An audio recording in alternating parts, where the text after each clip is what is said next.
The Horrible Gamers podcast may contain content not suitable for all ages. Listener discretion is advised.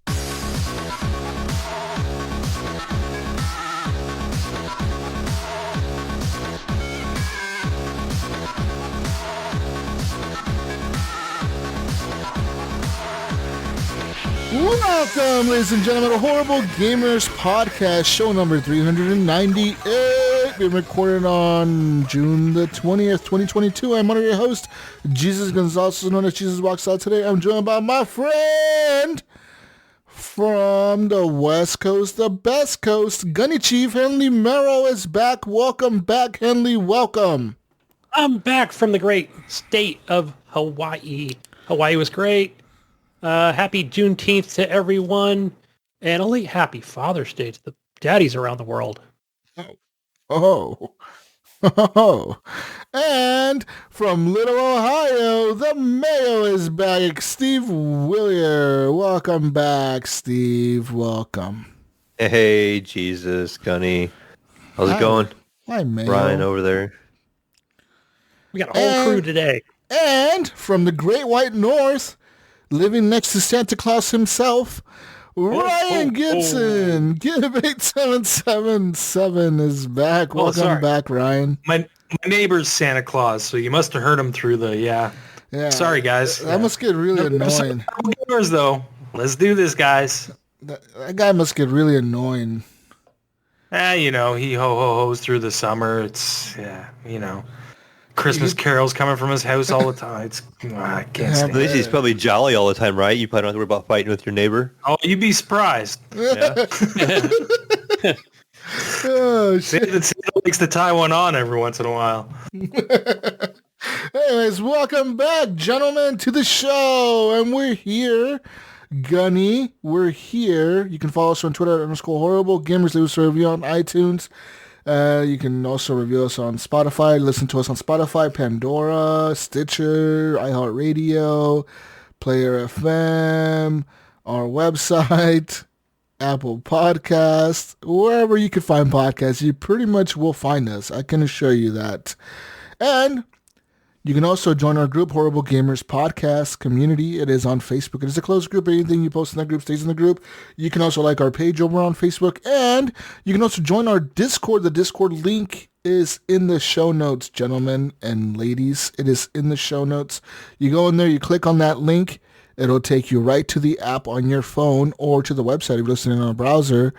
And you will be in our server, our Discord machine server. Right, Mayo? Right.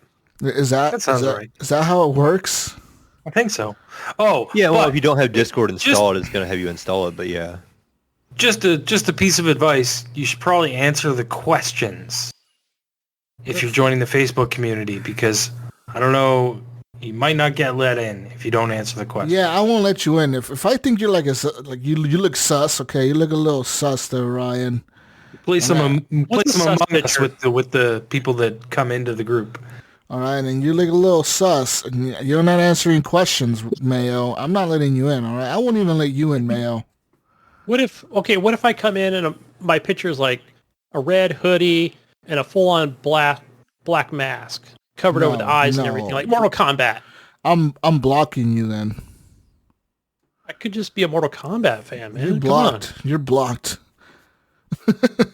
Anyways, you can also support the show by heading on over to Patreon at patreon.com/horrible gamers and give us some money, like our friend Leahy has, Jason Sams, as well as Robert Noble, Sean Patrick, Chad, Henley M, Porkchop Poo, Nipron, the best HGP host ever, Evan, a Big Girls, in plural, Big D Tanaka, and Jonathan Big Titan Big D Hall. Wow. And the first HGP Patreon, Bill Still, even the biggest D Gardner, the second, not the first, the Elden Lord. Number 2. He is number 2. Never be number 1. That sucks. His son will be the 3rd. He probably wakes up every day and realizes that he's number 2. And he's like, I'm always number 2. I'll never be number 1. I'll never be Bill Gardner, the number 1. Yeah. Sucks. Do you put a number if you're the first? No, you don't put a number. You put the number. You call yourself the first of. No, you don't put the number. am- It has to be a second You in call order to senior. put the number. I'm Jesus Gonzalez the first. He's the first second. I am the first. Jesus Gonzalez the first. I am the first. I'm claiming that title, Ryan, motherfucker, you. I feel like if you just Google search Jesus Gonzalez on the internet, you'll find lots of other ones. Dude, okay, so one time on Jose Facebook. Gonzalez. No, listen, gotta be like- one time on Facebook, right? I went on Facebook, dude, and I searched up Jesus Gonzalez. And every single one results. Yeah, no, seriously, I got probably 500 people, and I fucking messaged all of them at once in the group chat. And I'm like, "What's up, guys?" And like a bunch of them replied, and they were like, "What the fuck is happening?" And like a lot of them were in Spanish. They're like, "¿Qué pasa? What is going on?" Like, I'm like, "What's up, guys? We all have the same name. What's up? This is a Jesus party." You don't even know what Jesus you're talking to when they respond. There was You're a like, "Hey, lot what's up, of Jesus, what's there up?" was there was a lot And of another them. one just responds, and There was funny. at least like 100 people in that chat. Hey, wait a You minute. guys want to play Among Us? Before we go any further here, we got to say something. Oh, So a very special day just passed recently. It was the great Jesus Gonzalez's birthday.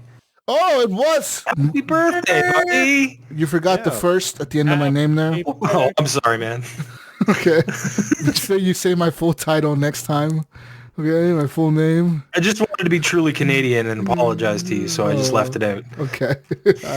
You get a pass. But yes, it was my birthday on Saturday. I turned 31 years old, gentlemen. 31. You old fart, you. Gunny, I am past the threshold of 30 now. I'm getting closer to your realm. You are. Man, it feels like you're getting closer. But every time you're 31, I'm like 51. What's up with Yeah, that? you're like you're getting further away and I'm getting closer, but you're getting further away. Like, you need to stay there, Gunny, so I can catch up, man. I'll just stay here in the middle. Okay, I'll keep pace. Yeah, thank you. That's what balances the show. And then we need Ryan in here. He keeps the middle, too. You guys are like the glue that holds us It together. takes two of us to sit in the middle to babysit you two. I don't know. I mean, no, but yeah, man, I turned 31. You know, I was thinking about that the other day. We were going to record last week, man. I was sitting there listening before the show. I actually was able to, thanks to IAMS, we found the original 9 first episodes of HGP that were recorded. We found those on a drive, and he uploaded them to me, and I was listening kind of through them, and man, I was just sitting there thinking like, fuck. Like, it's been so long, dude, since we started. Well, since I was in the first podcast, you know, like the first episode, I was just thinking back to like all that shit, man. Like getting together with Rob all the time, with Captain Hook, you know. I mean, like Gunny and I were there in the begining. I think you were there. Yeah, in the I don't know if beginning, I weren't was you, Gunny? on. Not I on don't the know if I show, was on but the we were in the first. community. You guys were in the community, yeah. I was probably on 2 or 3 We all times. came from this Xbox Life, and that's how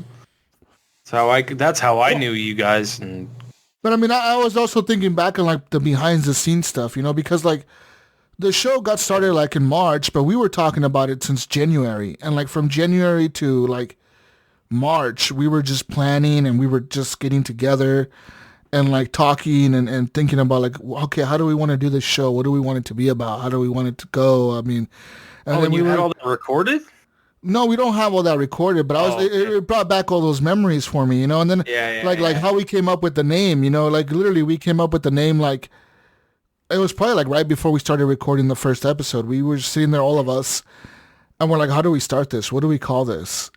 And like we were just trying to come up with the name, coming up with names, and we couldn't get a name because we were trying to find a name that wasn't taken and a name that wasn't like used by somebody else or a company or something, you know. And it was really difficult, man. Like, we were coming up with the name. We're like, fuck, this is hard. And I think Captain Hook was one of the ones that came up with Horrible Gamers. He's like, oh, let's call ourselves Horrible Gamers. And we're like, that's stupid. And he's like, no. He's like, no, man, come on. Like, we're just horrible people and we're gamers. I'm like, oh, fuck it, let's roll with it. And we did. And everything else is history, man. Like that. It's a long time. I was 22 when this show started. Wow. Yeah, so I always think of that first episode with what's his name? Not Captain Hook, but he kind of fell off. Tragic? Yeah, it was tragic. So, and I know he wasn't hosting. It was Sean at the time, but but I always think of that as the first episode, the one that was probably first uploaded. Yeah, I remember the first one was called, we called it Band-Aids or something like that. Yes, Band-Aids. Yeah. I think that's what we called it because Tragic kept going on and on about the Band-Aid. Some Band-Aid in the Tomb Raider game or something that we were like, this motherfucker. Oh my God, I remember that, yeah. But probably the funniest one to me, Jesus, the funniest one, I don't know what episode number it was, but it was where Tragic, like it was his time to host. And, because you guys were taking turns. And it was just the funniest thing because Tragic was just all over the place. And, like, he never actually got it off the ground. It was hilarious. As far as, like, all right, time to start. Let's go. But it was, like, this whole introduction for, like, 45 minutes. Yeah. And it was all, like, that was the episode. That was it. Like, I mean, it went on for several hours. But, that was epic. Those all those episodes are going to be up. I'm going to try to get them out to the Patreon people first, and I still have. I haven't listened to them yet. I still have a list of Patreons that were like previous Patreons or whatever, so I'm going to get them out to them as well. You'll probably get it in an email from me, and they'll just all be in files or whatever, and you can just listen to them on your phone or whatever, and then I'll upload them eventually into the feed one by one. I don't know, throughout the summer. How's that going to work, though? That's going to mess the feed up. It is, but I'll figure it out somehow. I'll just upload them as, like, extra shows or something. I don't know. I'll figure it out. Something. Classics or something. Yeah. Like, don't label them as numbered. Just right. But yeah, it was cool listening back to some of those, and they're all there, man. Like, it's kind of wild that it's all there. Anyways, you can also support the show by heading over to Redbubble. Get yourself some nice gear, nice t-shirt for the summer. The summer will be over eventually, so you might need a nice hoodie later on in the year. Get yourself one now, or get yourself a nice water bottle and keep hydrated, Mayo. Keep that shiny head of yours shiny by drinking lots of water. Yeah, I'm talking to you, Mayo. Yeah, I thought you were talking to Ryan over there. Yeah. Ryan's pretty shiny, too. Ryan is pretty shiny. Mayo's is more shiny, though. Mayo's more shiny. He's got more lighting. I guess. I don't know. Mayo's got better lighting. Yeah, Mayo's got better lighting. It's sunny Ohio weather over here. He rubs baby oil on his head before the show. So yeah, I mean, keep yourself hydrated, gentlemen and ladies out there. There's women and male attire in our podcast store over at Redbubble. Just head on over to Redbubble, search for Horrible Gamers, and get yourself some nice gear. All right, go ahead, go over there, get yourself something nice. Also, you can head over to Manscaped.com, the world's #1 leader in men's downstairs grooming. That's right, Ryan. Ryan, it's not the 80s anymore, okay?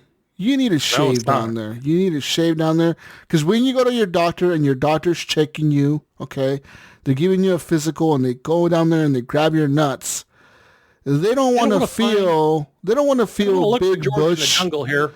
All right, they don't want to feel big bush down there, okay? This isn't big bush time no more, Mayo. It's not. No big days. I don't know why you're talking to me, Jesus. I used my Manscaped products the other day. Nice. So I'm clean and clear. Me too. Okay, me too. Yeah, I like them. I really enjoy using my Manscaped product as well. I was trying to pivot to this with the shiny scalp. Oh. And saying that's not the only thing you need to polish. Oh. With Manscaped. Yeah. You can shine your balls up too. That's right. Shine them up real nice. Shine the ornaments nice and neat. Fact. This is a fact statistic here, Gunny.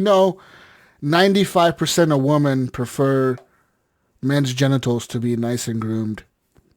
Fact. Fun fact. That's a scientific fact. I've got 1% here where I live that prefers nicely groomed. And I use my not my weed whacker, the weed whacker I Lawnmower? used today. Oh, No, the weed whacker Lawnmower I used it 4.0. just before coming on the show. Yeah, the weed whacker is for your nose And use hairs, it- your ear Yes. hairs, your other hairs. You weren't using it on your mustache again, were you? No, I did not this time. But I did try it that one day. I swear to you, I did. I tried it. I was like, hey, this kind of works. Like, it's not Yeah, great of course for, it really works. fine trimming. That's not the point. It's been in other areas. Gunny's even blinding don't wanna himself with put the me in your flashlight face. while he's I- shaving his beard. I wash it. I put it under running water each time. Sanitary, Yeah, guys. you know. Running water. Just sanitary. You know, when you go to the barber and they put their fucking clippers under running water, you know that they're clean. Yeah, Okay? sanitary. It's my balls in my face, man. I do what I want. Head on over to manscaped.com. Use promo code HGP20. Get yourself 20% off any purchase. Free worldwide shipping. That is manscaped.com. Promo code HGP20. Yeah. And get yourself 20% off. Free worldwide shipping. And quick shout out and thank you to Phantom Menk for the intro and outro music to the podcast. You can find their music over on YouTube, Pandora, Spotify, Apple Music, etc. You can find all their stuff over there. And go listen to his stuff. It's pretty cool. I like his stuff, you know. Obviously, I actually Very video listen to game it. related, I feel. Like, It is. Yeah. Was it Chiptune, I think they call it? Yeah, they call it chiptunes. He hasn't released anything new, or I'm assuming it's a guy, I don't know, but they haven't released anything new lately, but they are still around, because I mean, that's how I got permission to use the music on the show. I just found them on Facebook or something, and I was like, hey, like, I like your music, can I use it on my podcast? And they're like, yeah, sure, I don't care. I'm like, cool, yay, that's cool. So yeah, anyways, go find their music everywhere. Support them. You know, they're cool people. They think they got a SoundCloud and shit and all that. So go find them. And a big shout out to our friend Jonathan Hall, Jonathan Penpoint Red. He is actually doing like art shows and stuff now, guys. He's out here in Portland being a true Portlander, Ryan, and he's doing artisan art shows. Yeah, I saw that, Okay. man. He's got some cool shit. Yeah, he's got for them sale. on. He's been putting them on Twitter and Facebook. And He's got everywhere that. else. He's got that artisan YouTube. touch, you know, handcrafted paintings by Pinpoint Red. You can find his art in Portland at different shops. He does like things on the weekend, I'm assuming, but he does like art shows every so often where like, you know, you can actually go to them and purchase an art or like a piece of art that he made, you know, right there and then, or you can order some of his art via his, I believe he has his on SoundCloud as well. I'm not 100% sure. You can try Yeah, to he find has a him. store, but if you're on, if you see him in the group on Facebook, just Just hit him up. message him. I'm sure he'll help you out. His art And is by pretty the cool. way, Jonathan is also the guy that made our artwork, so we Yeah. fly his flag as our logo. Definitely. That's why I wanted to give him a shout out because I know he made the logo for us and whatnot. So, I actually want one of those. I wanted one of those pieces he made, man. I'm not going to say which one, Pen, because I don't want you to remake it for me because you probably would. But I don't want you to remake it because you sold it already. When I was going to buy it and it said sold, I was like, oh, man. I was like heartbroken. I was like, God, that would have been cool as fuck to have.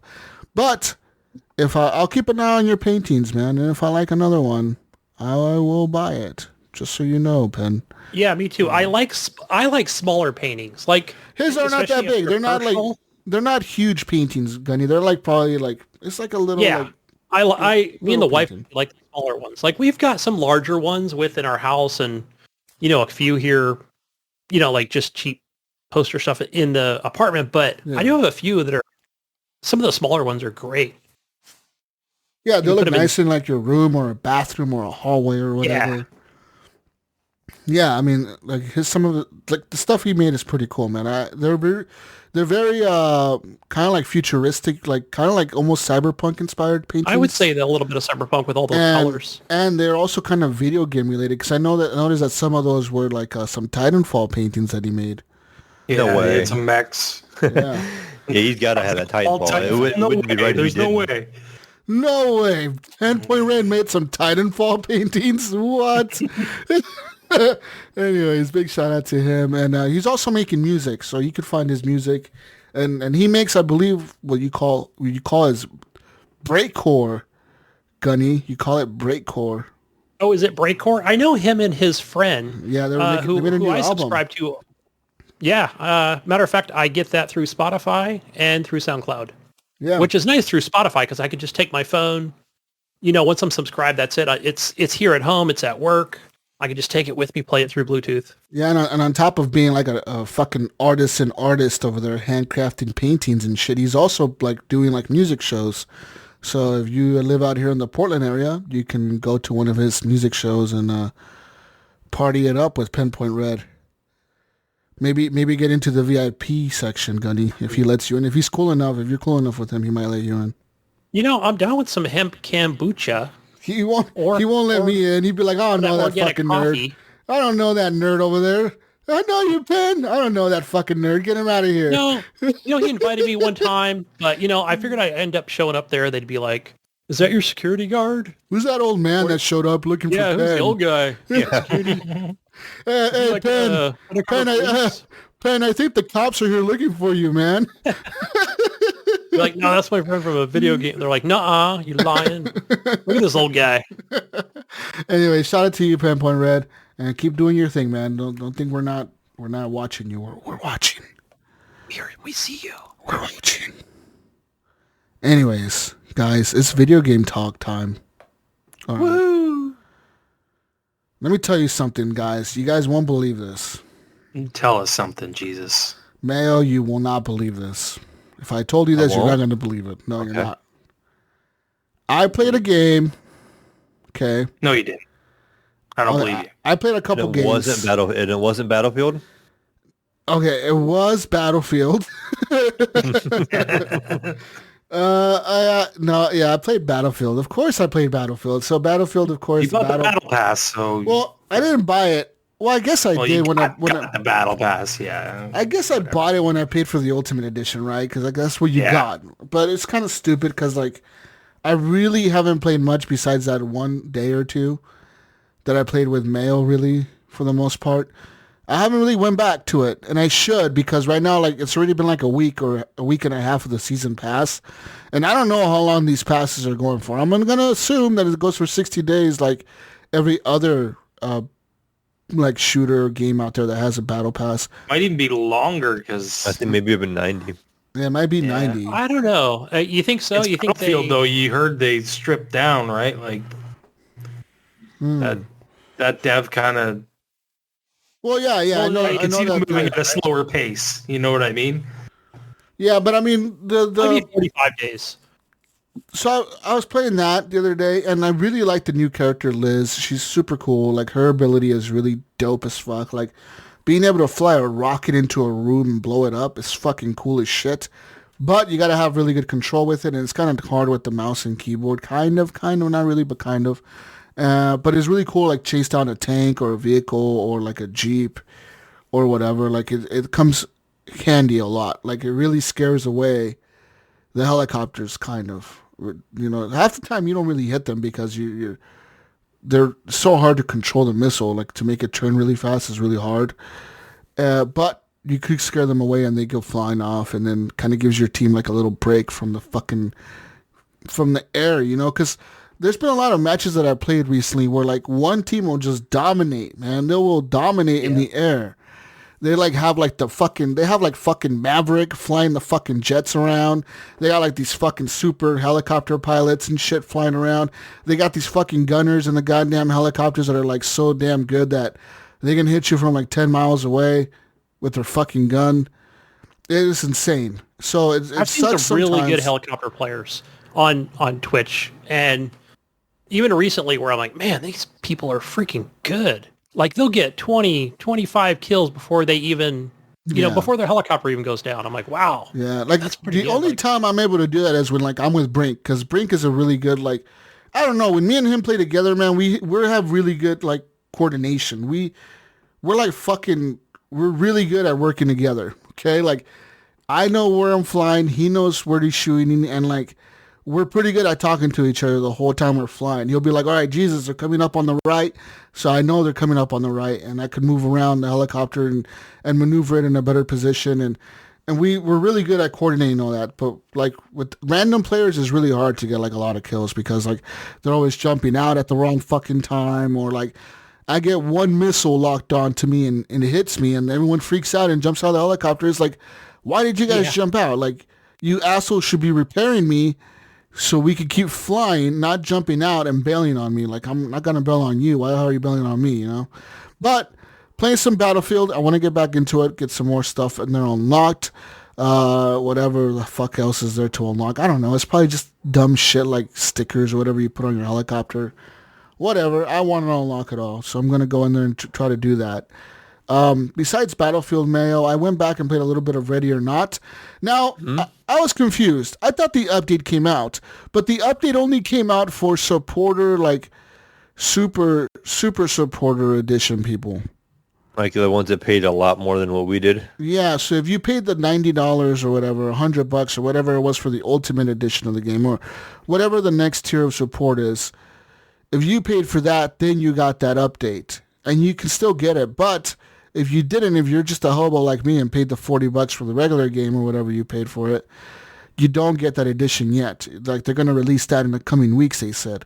Now, there's a problem here because recently the news just came out that you know, this is part of our news kind of, so I'm just going to talk about it now, where Ready or Not got delisted from Steam because they released the update on the night, which was an anniversary of that shooting that happened in Miami. It was at that nightclub or whatever. There was a shooting that happened a few years ago, and they released the update. I don't know if they knew or not, but they released this update the night of that shooting, like the anniversary of that shooting. It was the same day or whatever. Sure, they probably weren't thinking about that, you know. And in this update had a fucking nightclub level that they finished. Because the nightclub level was a test level before, but they added all the textures to the nightclub and added a name to the nightclub, and they did a bunch of shit to the nightclub. And in the nightclub, what happens in the nightclub when you're going in there? You're trying to take down an active shooter. So naturally, people were like, this is not a good idea. Why did you guys do this? This is an active shooter level, and you guys know it's on a nightclub, and you release it on the night of a fucking shooting that happened at a nightclub. That was a mass shooting, you know? So it was kind of a bad form of them, so they got delisted from Steam. But I don't know if they're going to be back. I'm going to assume they will be back on Steam. Yeah, they're usually pretty lenient. Steam is pretty good about very lenient, yeah, because they have other crazy what shit. they have on their stores. Yeah, I think it's more not in Steam's hands. I think it was something to do with, you know, like legal action or something like that. That they had to take it down until they fix it. I've got the article up here right now, and it says here the developer removed Ready or Not due to a copyright claim regarding trademarked material in the nightclub level added on June 12th. The 6th anniversary goes on to say here, according to the developer's statement, it willingly removed the potential copyright infringing content from the game as shown of good faith rather than dispute the claim. The removal was not, as some speculated, any form of moderation by Steam or void in response to the level's release on the shooting anniversary. Goes on to say more, but I thought, okay, but what is the copyright? It doesn't say. That's the part that's missing. Yeah, who knows? It doesn't say like, oh, the nightclub is the one. It could have just been anything. They could have just put a poster on the wall that fucking had some album cover that they didn't realize, and you know what I mean? Who knows what it was? But here's the way I look at it, guys. Yeah. Like, I've been kind of following this, but I haven't watched, lengthy YouTube videos on speculations and all this crap. But I thought, okay, like, I know there's stuff in games where you can say, oh, it's McRonald's, not McDonald's, but it's got blue arches instead of yellow. But nobody's like going in there, and I don't know. So it just tells me that, I don't know, there's something more to it that's, as to the reason it was removed. And maybe they're just not exactly, specifically saying like the reason. Whether, we think it's obviously controversial, right? But yeah, it just seems... and it's hard too, because maybe they're not even trying to stir the pot that much, because it's already pretty controversial type of game. It's like a game with active shooters, like, that's those situations, especially as rampant as it is here in this country, it seems like. You know, like, so it's already getting a lot of headlines. Not the game itself, but the situations. And so them having a game on it. Yeah, but I would like to know. I'm sure we'll find out eventually what it was that, whether it's the trim on the front door is exactly like the nightclub, and I don't know, it's one letter off, but it's too close, whatever the fuck it is. But yeah, who knows? Yeah. I mean, yeah, we'll see what happens. I hope the update comes out because I'm looking forward to playing it. Because I was actually watching some videos on the update itself, and so, like, yeah, the AI is a lot smarter now, Mayo. Like, they actually hide behind couches and beds, and, like, they'll, like, run and hide behind the corner of a wall, and as they're surrendering, sometimes they'll, like, turn, like, as you're about to handcuff them, they'll, like, turn around on you and try to stab you with a knife from, like, their like fucking a true pocket. crackhead. Like, yeah, so they kind of do crazy shit. At least maybe if they're running, they're not shooting. You know what I mean? Because they instantly respond so fast. Maybe they'll take cover and give you a little bit more time to clear a room. Like you can respond to it maybe more as they're taking cover. Yeah, but they also are pretty good at hiding too. Like they'll run away from you and they'll hide and they'll know you're coming, so they'll kind of ambush you sometimes too. So I mean that the AI has gotten a lot smarter. So I'm really looking forward to playing this and seeing what it is like. Because I did play it the other day with some randoms, and like I said, I was like, there's nothing different in here. Like, what the fuck? And I was like, wait a minute. Like, the update's not out yet for us. And I was like, oh, this fucking sucks. And I thought about, like, buying it, right? Like, buying the other edition of the game to get the update faster. But I can't just buy the next level of the game. I have to rebuy the whole fucking game for, like, $100. There's no, like, upgrade to this version of the game for 30, 40, 50 bucks. It's like, no, it's telling me to rebuy this shit for another $100. And it's like, no, I'm not going to do that. Right? Yeah, that's kind of steep. Just get the DLC. Why do you think it is, Jesus? They haven't put that, like, in Steam underneath. Who knows? I mean, the version is there in the store. Like, it says that I own the original version, but it tells me, like, I could buy the other version of the game or whatever. But it's full price, and I'm like, there's no way I'm gonna pay $100 for this again. Like I paid $40 already or whatever. I'm not gonna pay another $60 to play the shit early or whatever. Like whatever. Yeah, you get extra shit with it or whatever, like extra skins or whatever for your guy. But I don't really care about the skins or whatever. So I don't know. We'll see what happens with all that, man. But yeah, that's all really I've been playing, guys. Like just Battlefield, so a little bit of Ready or Not. And I really haven't been doing much else in terms of video games. I mean, I've just been doing other shit. So, yeah. What about you guys? Any of you? Ryan. I can go next. Wake up, Ryan. I'm awake. I'm here. I've been listening. You bore me with your games, Jesus, but Oh, my God. same thing every week. Every What do you want me to week, do? Battlefield. Want me to play something different for you? Yeah. No. Okay. All right. Okay. So this, I've been playing some Teenage Mutant Ninja Turtles, Shredder's Yeah, Revenge. guys. Teenage Mutant Ninja Turtles is so much cooler than Battlefield. It is. It just came out. Hey, at least. I've played a little bit of Ninja Turtles as well. So It's recent content, Jesus. That's all I'm saying. That's all. Something that just came out that people might be interested in and want to hear about. That's all. see what happened. know, Ryan? He gets a year older, and now he doesn't want to change anything anymore. I'm just good yeah. at my Like an old Battlefield. dog. He's I don't so want, good. I don't want fucking any dog. change. He's like that old guy now that doesn't want anything to change anymore in life. I think we need some intervention over there. Damn kids and your damn Teenage Mutant Ninja You're gonna be- Turtles. You're going to be shaking your fist, screaming at a cloud any day now, Jesus. Damn kids and your damn turtles. I remember back in my day, turtles would just sit there. Next, he's gonna be had him mowing in a- his lawn every single day. Across the road. Closure. A tank. Turtles wouldn't sit there and fight you. You fed them lettuce every week. That was it. So anyways, Teenage Mutant Ninja Turtles Shredder's Revenge is a really well done new version of like Turtles in Time. If you remember Turtles in Time, it's got a lot of the same stuff. You can throw guys at the screen and they go sliding down, and there's actually enemies where you have to do that in order to get them. I don't know, man. I thought it was really well done. I played through the whole thing. by myself. But it does have co-op. I believe it's 6-player Mayo, is it? It was 6-player co-op. Yeah. I did look at that. I played this with my son today in the living room with the OLED, and so you're right. It's just like Turtles in Time. Him and I beat that in the arcade, and so we're like, why don't we play this? So we started playing. I kind of wish it had like a little bit more of a modern, like the characters had a more modern look to them. You know, they had that old like 16-bit look, I think the old arcade. But I think they were trying to stick with that aesthetic, right? Like I just felt like a newer art style would have been better. Because I would have liked it more.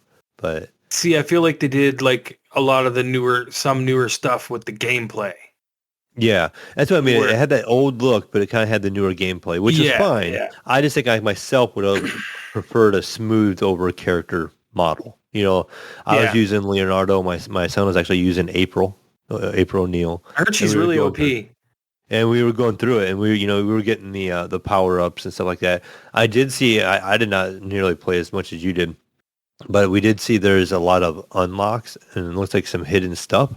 Because I remember we found a person behind a door, and they're like, "Oh, you found such and such," and then you got to find things for them throughout the other levels. Different levels, yeah. Because it opened up a second path. You know, like how it shows after you beat an actual side-scrolling level, it opens like a city up, and then you're like, "Oh, you can go this way or that way," and it showed this one little dead end we could go to. It opened up a path, and it just showed like we collected it just one tells of you the 5 how many of the things you have to collect. It's not really a level that you just go in and it'll be like, I want you to collect these things, and you've collected this many so far.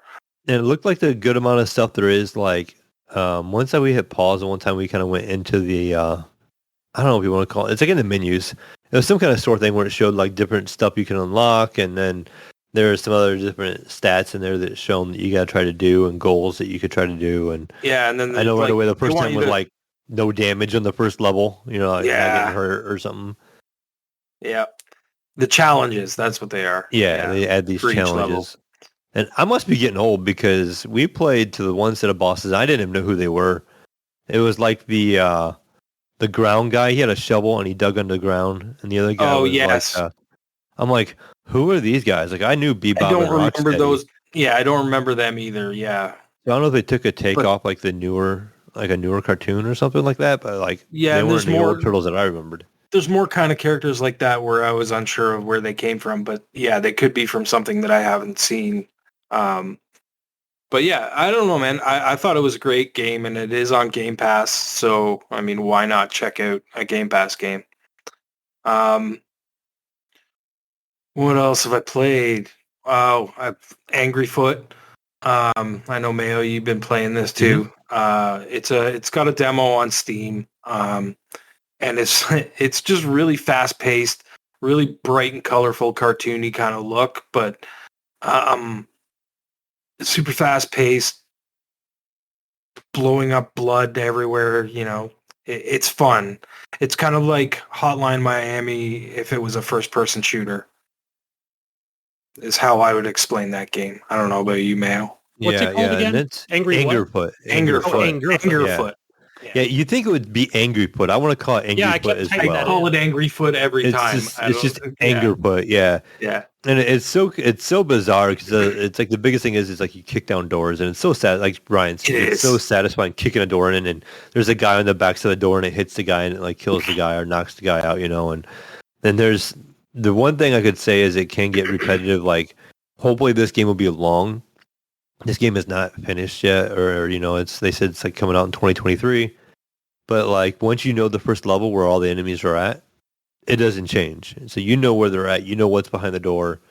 So as you play those levels over and over and over, you're gonna learn them really well at some point. Yeah, because they're not long either. In that way is how it's like Hotline Miami, where it's like you're playing over and over again to plan your route, and you know, you remember where the enemies come from. So maybe you kick the door a little more in that direction to nail one of the guys with the door, so you're not using so many bullets and stuff like that, right? Like, but it's a blast, and the music is going the whole time,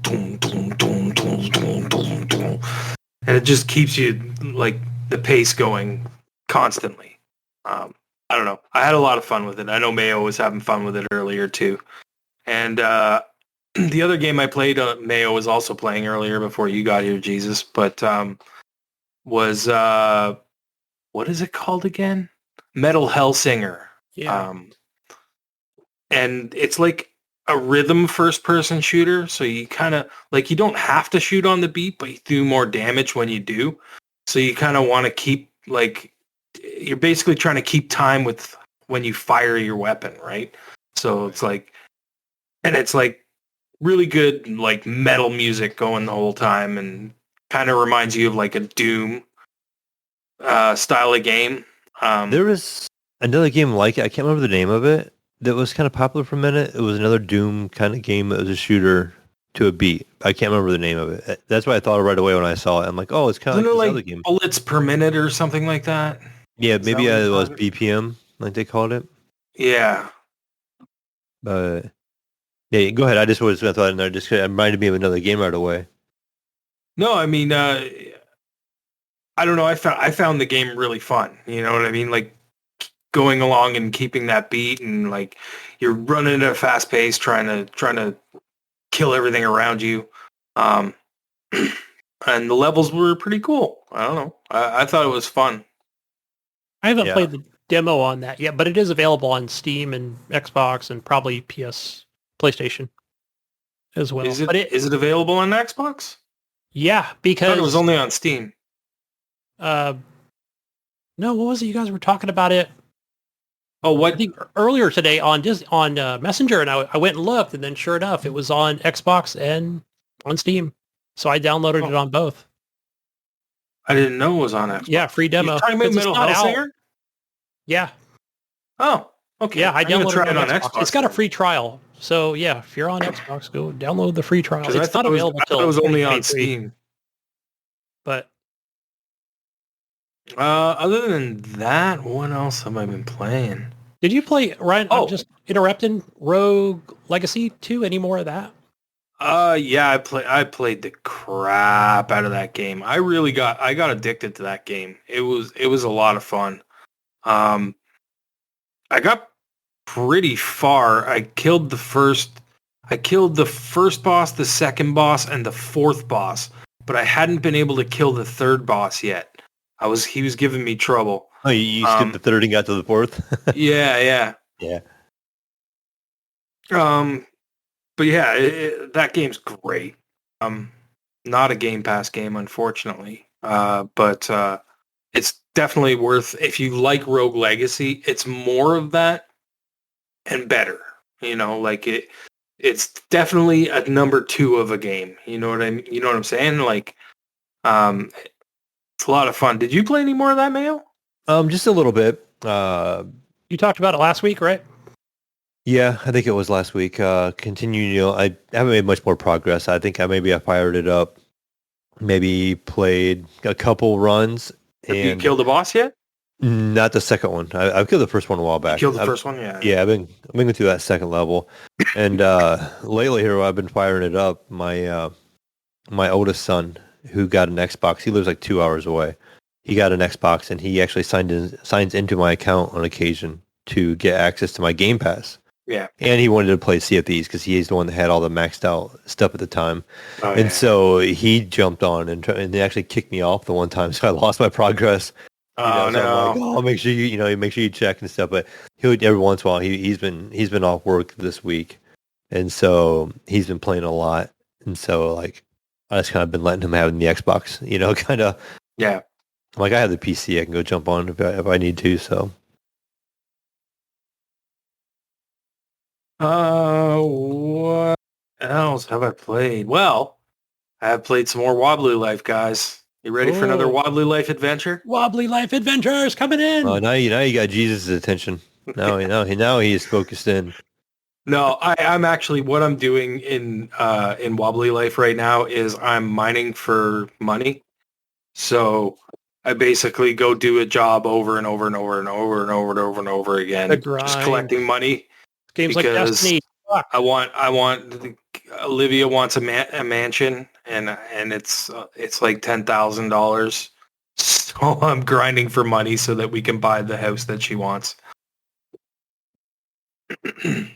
That's all I'm really doing in Wobbly Life right now. Nice. I like that. It's fun. Very, very wholesome there, Ryan. It's a fun game that I get to play with my daughter. Oh, that's something else here. I got a story about Olivia playing video games. Olivia is my daughter, if you didn't know. So I'm playing Cuphead, and she's like, Daddy, I want to play this. I want to play this. I'm like, you are not going to be able to play this game. I'm like, it's too hard. I'm like, you know what though? Why even? I'm just going to hand you the controller. So I hand her the controller and I pick up my phone. I put her on the first level. And I think she made it further than I made it the first time I played that game. I was amazed. My daughter's 3 years old, so it's pretty amazing that she could actually comprehend what she was doing. And I think a lot of it was luck. I don't know if you guys saw the video. You guys might have seen the video on my Facebook, but Yeah. a lot of it was luck. But she did really well, and I was pretty proud of her. So that's my heartwarming daddy moment with my daughter playing video games.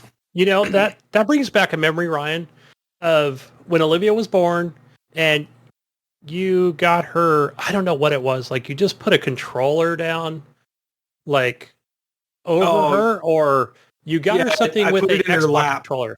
Yeah. And that was the moment right there. Like, she's going to be a gamer. She's going to be a badass gamer. Yeah. It feels like it wasn't that long ago, really. Wow, time flies. But it was 3 years, 3.5 years ago. Now she's kicking your ass in Cuphead. Yeah. And I think that's. Oh wait, no, I have been playing one other thing. That game's frustrating. I've been playing a lot of Diablo Immortal. And I've had a lot of fun with that game. I know everybody's talking about the microtransactions and this and that, but I haven't spent a penny. I haven't either. And I'm probably not going to have to for as long as I'm going to play that game.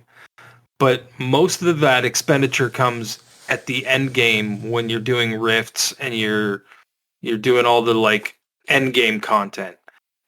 That's when you're going to have to spend money to keep up. To get through the story and play the actual game, you don't have to spend anything. You're just playing a game. You know what I mean? Like, you're just playing through the story. You don't have to get yourself any bigger than... Well, I haven't had to yet anyways. I'll say that much. I'm level like 28 or something like that. So, but I've heard once you hit level 45, that's kind of where it tails that's awesome. That's good to hear, because I'm level, almost 12. And I feel like, okay, when are those... when do I need to buy them? But wow, it seems like I've really got a while before I need to even decide to make a purchase on coins or whatever the fuck they're selling. It's like, you're not going to... I mean, I can't speak for anyone else, but I mean, like, you know, I'm not going to spend any money on the game at the end game because I'm going to be done with it. You know what I mean? Like, by that time, I'll be like, I don't need that anymore, right? So my experiences with Diablo have always been like, I've always played them with like friends, and we always would do the in-game content. So like, we never did the actual main game. So what we would do is speed run through the main story, like at the beginning, because what happens is you max your like character the rifts out and stuff like that, and we were doing the greater rifts and all that kind of stuff, and seeing how far we could get. Yeah, but there are rifts. There are rifts in the campaign as well. Like you can do. You just like socket these gems in, and it takes you through the rift. So it'd be a different mindset for me, because like I said, we've always we just will level all the way through. Yeah, until you can get to the rift stuff within the first couple hours. Like, they just have somebody that pulls you through it. It's just boom, boom, boom, beat this boss, beat this boss, beat this. Yeah. Okay, now you're free to go do that.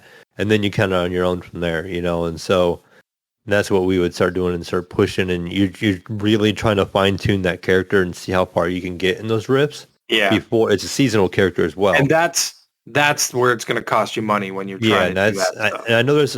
At least for I know the people like I was playing with, that's what they like to do, and that's probably why those guys are mad. But the ones that play the game for the story, would probably enjoy this more than the ones that want to just play it. That's why I'm enjoying it. That's what I play for.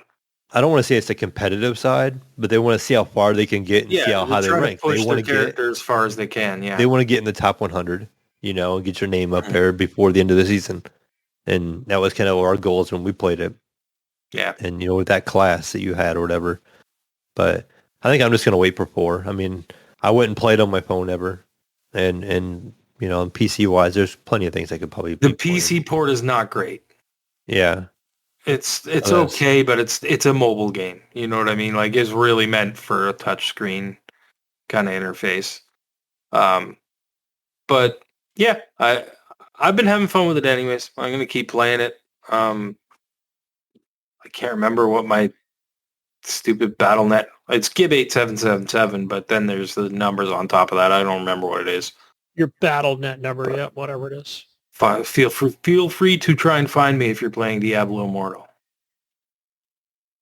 Or just message me, whatever. But that's it. That's all I played this week. What about you, Mayo? Or did I steal all I your pretty games? much. Yeah, I mean, I played the Metal. Was it Metal Hellsinger, right? Yeah. And then played that as well. Like you said, it's very rhythm based, and once you can get on that rhythm, I found that a little distracting early on until I get a feel for the game. I think because it does have these arrows that come to the side when it kind of comes to like your reticle. That's when you kind of want to fire, and so I'd find myself trying to watch that until I can get the beat, and then I can kind of watch the enemies. Because I would just blindly firing all the time because there isn't no ammo penalty. Not like in Doom where you can run out of ammo with each individual weapon. It's because you're used to shooters too, right? Where it's like you just shoot, Yeah. but you can't do that in this game. It's more you gotta time it. You gotta shoot. You gotta stay on beat. It's really odd, but once you focus in on it, it works. Like it's really. One thing I did find kind of weird, and this is a minor thing for me, was the voice actor that would say like the dialogue in little cutscenes. Yeah. Had like this like Western tough guy kind of vibe, kind of like there's a Western game that we played. I can't remember. Gunslinger. Yeah, kind of like something like that. Call of War as Gunslinger or whatever. But the character model, the artwork in the guy is like this demon looking thing, and I'm like, that's just kind of a weird. Doesn't fit. Yeah. Yeah, weird fit, but it. Again, that's minor thing. I was just like, okay, but it works. From what I can see, it's like a bunch of metal artists have done all the music for it. I know Serge Tankian from System of a Down apparently did some music in it, and one of the guys from Trivium, and a Lamb of God, and a couple other like heavy metal kind of bands contributed to the music, and I believe it's all original soundtrack stuff, like made for the game. It's not like they took one of their songs off their albums kind of thing. So that was nice. It's pretty neat. Something I haven't listened to anything like that in a while, or I've never heard them before, so it's like, okay, this is new and kind of a new take on things, and going through it, and I was having a good time. I mean, it was pretty fun. I might end up picking this up. The other game I played was Angerfoot, and I do want to pick that game up as well for sure. Unfortunately, it's not available until 2023. This is just a trial from, Devolver Digital makes this game? So it's not like an indie company. It looks indie, but they're not really that much of an indie company. They put out some pretty good games over there, Devolver Digital. I can't think of what they are off the top of my head. Oh, they're just published by? Yeah, they're published by Devolver Digital, but they put out some good stuff. Yep. So, I missed the conference for There was one other thing I wanted to talk about, and it kind of reminds me. That game kind of reminds me of it. The Angerfoot game is one of my standout games from the Xbox thing was this game called High on Life, and it's from the Rick and Morty guys with the crazy guns that talk to you and stuff. Man, that game looks so good. I can't wait for that game. That looks like a polished AAA title right there. I mean, that's what it is, but it still looks very polished. Hilarious. Like, and it reminds me of like those Stranger's Wrath, the Abe's Odyssey game, Stranger's Wrath, where you were the Western guy. Oh yeah. And it kind of reminds me of that art style with like Rick and Morty comedy kind of stuff. I hope with the guns talking and all that stuff, they'll have a lot of dialogue. Like, it seemed like they did. Marvel. What was the other Rick and Morty type game from the creator, the VR game. Oh, Trover Saves the Universe. Saves the Universe. That had so much dialogue. It would just go on and on. Yeah, and I think on I bought that. Trover. I hope they do something like that with the guns because, as much as it seems like they talk in the video, that could get repetitive. You know what I mean? I hope it continues and they have a lot of different dialogue. So, if they kind of continue that trend that they did last time, with all that dialogue, it's going to be great. And I think it's going to be a good time. Or even if just the guns are switching up enough that you're getting different dialogue from different guns all the time, that would be good too, right? But, that's something that I like. A creative gun in a game is kind of fun. Like Jesus, it made reference to that gun in Cyberpunk that, was the headshots or the body shot thing. You had to which one you liked. And I remember there was games in Borderlands that was always a lot of fun. I think there's one that shot hamburgers and, different stuff like that. Just kind of made the game unique and fun in a way. Yeah, absolutely. But yeah, I just wanted to bring that up. That was kind of like my game of the show from the Microsoft show, the Bethesda Xbox thing that happened a while ago. Anyways, go on. Yeah, I mean, the only other things I really played is I went back there and one night I had kind of a night I was kind of bored and I felt like playing like a AAA title. And I started over on God of War. Just for some reason, I was like, I'm just going to fire this game up. And I had just sat there to headphones, and I played it. And I started from the beginning again, because it's been long enough since I played the first time. I was like, I'm just going to play so far. So I played a couple hours, got past that little bit of that first boss fight, and I ended up, I have this PS5 controller here for my PC still. So I went ahead and just plugged that in and used that on it for a while. And just, I'm like, I'll make use of this PS5 controller, and I really probably should be playing this game. I bought it a while back, and everybody said how such a great game it is and this and that. And so I was like, all right, I'm going to fire this up. And it looks good, runs good. It's for a PC port. It has a lot of, graphic options and stuff like that. So they did a good job there. And, it gives me good hope on these future games they got coming out that they don't just make a cheap port, and Sony doesn't just mail it in and give you, this is the game, and you have very little amount of stuff you can change in the game, because as a PC player, you're just kind of used to having all those options and different sliders that you can change. And so far, other stuff has had it. The other one, Horizon Zero Dawn is the same way. It had a lot of graphic options you can change. So hopefully they keep that trend. One other game I played, it was kind of weird. And Jesus, you would remember this game a little bit. So this is like a standalone game of a version of something we played on Jackbox. And it is called Be Funny Now. It's a free game on Steam. And you remember that comedy game that we played in Jackbox where you have to be the comedian and you say funny stuff and you get put up against other people? Yeah. It's something like that, but it's like a standalone game that's free. And you create your character and you can it looks like you can unlock things now, like down the road. So you can you'll have different cosmetics for your guy and you can make him look however you want. And so basically you do this stand-up comedy thing. It's an online game. And you play with other people and stuff. And I think I didn't get real far into it, but it looks like there's like a vote system and stuff like that on who they like. And you got to try to be a good comedian in the game, just kind of like it was in that Jackbox game. Yeah. We had a lot of fun playing that. That's why I went ahead and tried it out because with people, it's a lot of fun. And so, but, with randoms, it might not be as good. It'll probably, I don't know how popular this game will get. Like I said, I didn't put a lot of time into it yet. I fired it up before the show, kind of checking it out. But it has like drawing stuff and just like it was in the Jackbox game. So we'll see. But I mean that's pretty much it. I'll check my Steam history here just to see if there's nothing I'm not forgetting about. No, that's it. That Retail Royale, it says I played that in May, but I haven't touched that at all. I think I just downloaded it, and that's a free game as well. It's like a battle royale in an IKEA store. Oh yeah, but I haven't played it. It looks pretty cheesy. Like, so was it?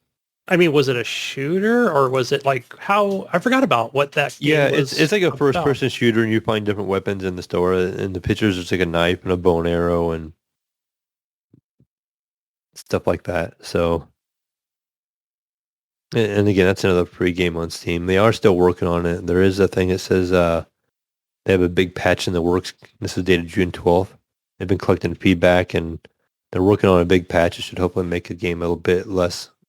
They said they make the game a bit less dog shit. Ranked mode will come after the game is somewhat stable. So there you go. That's funny. Yeah. But I don't know how many people are playing this game or nothing like that. I cannot imagine very many. But yeah, now with the other million other free-to-play games out there. Right, and the Battle Royales, so yeah, everybody who jumped in on that. But that's pretty much it on my end. How about you, Gunny?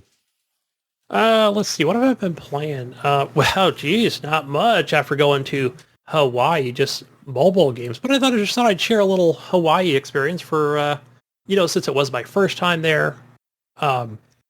Yeah, it's we went to Oahu, Honolulu. Let's start from the beginning, Gunny. How did you get to Hawaii? We don't want to talk about that. Because the wife just came in, and then I'll be gonna anyway. But yeah, guys, I missed my flight the first time, but I can show up to a mall 2 hours early, right? There's no TSA line at the mall.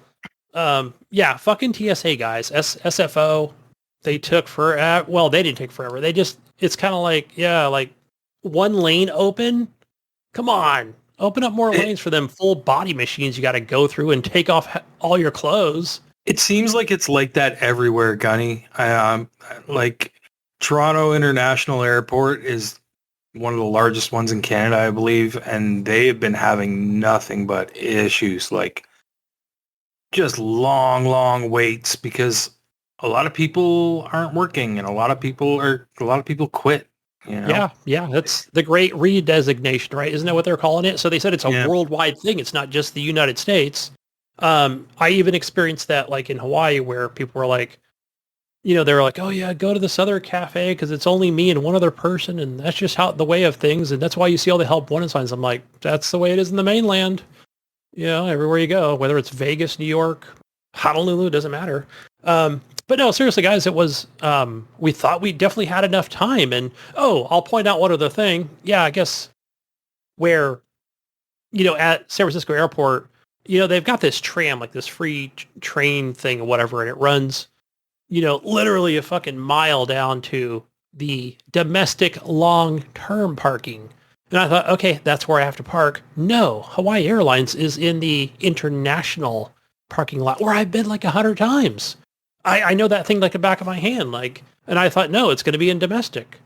But yeah, bad on me for not checking. I think technically it should be, but I guess it's so far away that they consider it international. Or they're like, because I noticed it's probably like United where they have kind of like their own terminal sort of thing. Yeah, maybe. Because I noticed all the Hawaiian Airlines were all like, it was like 1, 2, 3, 4 of those. This is where you go to Hawaii. Yeah, this is it, right? It's always like when they built that brand new part, that's the Hawaii terminal. Yeah. And man, like obviously when you're in Hawaii, they had this huge brand new nice terminal, but when you arrive, you're like in the hobo airport. It's just everything's old, dingy, and you got to walk forever to get your baggage. I'm like, are we still going in the right place? Are we going the right way? No, but I really like the SFO airport. Like it's got 2 different train systems. One goes in almost like a circle or a circular track, and the other one, continues out further.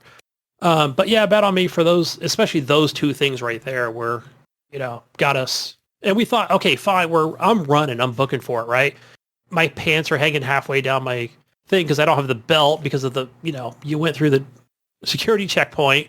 So I look like a gangster running, Gangster Gunny. Gangster Gunny. I'm out there running, man, like almost tripped down the escalator.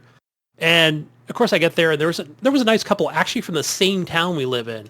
And they were like, yeah, they left 10 minutes ago. I was like, shit, crap. I thought they'd wait for us, but apparently there were 17 of us. But no, they were really cool, really nice. And they were like, yeah, we'll see if we can get you on the next flight. So we went on a standby. Yeah, we were on the next flight. 2 hours later, boom, we got there. Our luggage is there. Everything's great. Got to the hotel. All good. We did like that Costco package, so that included, transportation and all that good stuff. And it's a big city, Honolulu. I don't know how many. I think 1 million people live there or something. So I felt like I was in just downtown. What'd you see there, Gunny? What'd you see in Hawaii? Oh man! Oh, one of the cool things I know I sent you guys some pictures was of that Jurassic Park, but it's called Kualala Park. I don't know my Hawaiian language here. It's where it was shot, isn't it? Yeah, and it's pretty cool.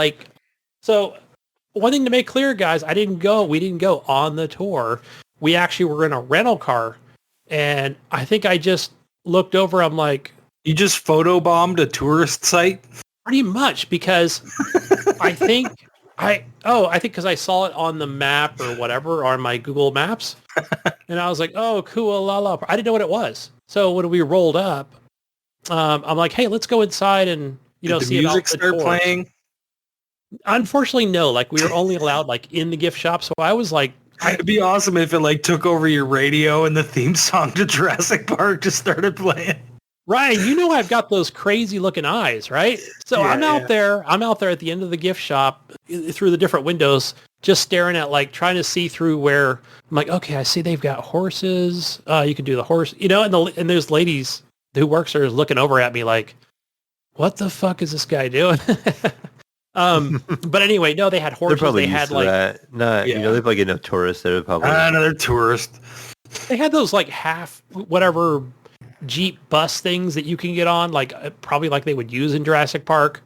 They can go tour, and they had zip lines and ATVs and all kinds of shit. But yeah, it's we actually didn't do any of that.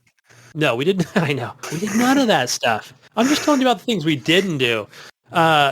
No, what we did do was Pearl Harbor. We went to a few beaches. Some were just at random. I was like, yeah, we're not going to go to anything specific, whatever we find. And, there was a lot to do.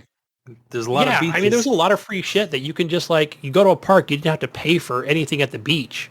Yeah. Unless you're downtown Honolulu. Yeah, you better go find parking. It's weird. They had the main post office in Honolulu. You can go and park there, and the federal government loves it because it's money in their pocket, right? Yeah, go figure on that.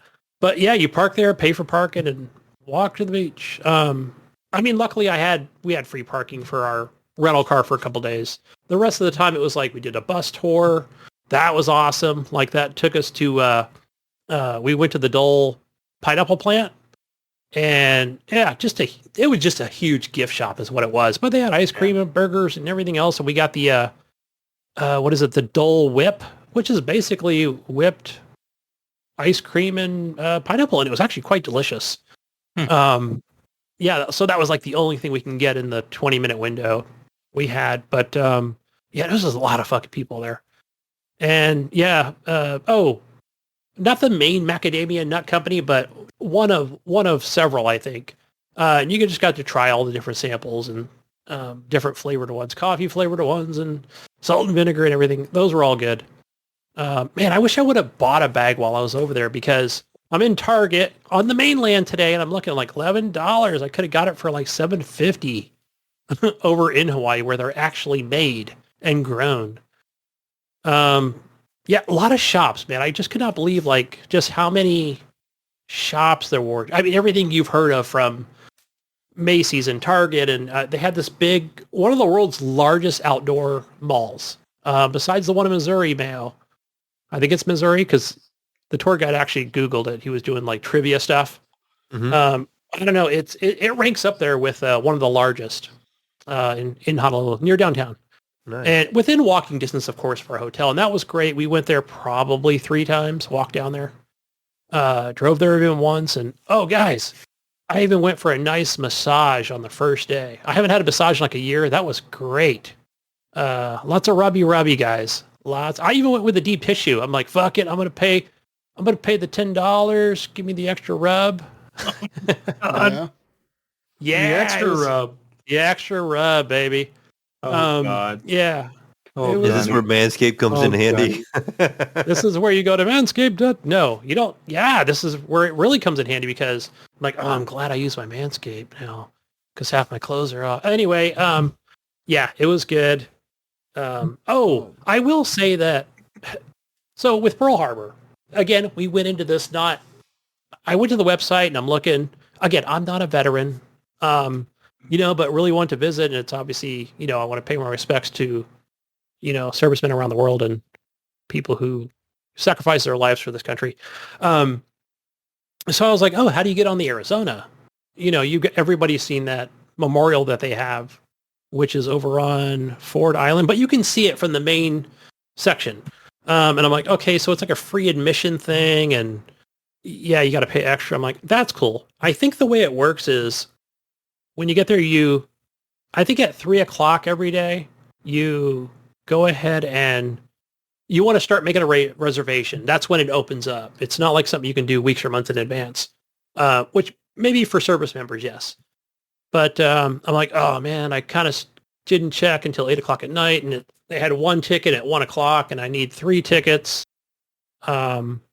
And I thought, well, or maybe at least 2, if my son doesn't want to go. But either way, I was like, fine, whatever. We'll just go there, see what's up. And yeah, it was all cool and everything as far as like, you get through it wasn't like a big security checkpoint, but run by Parks and Services.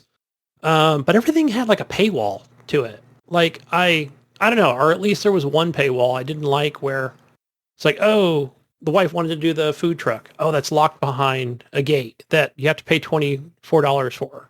Really? I was like, what? Yeah, that was the only thing where I'm like, I get it. They want to make money. It's probably all. Trap. Yeah, it's run by a private company, I'm sure. But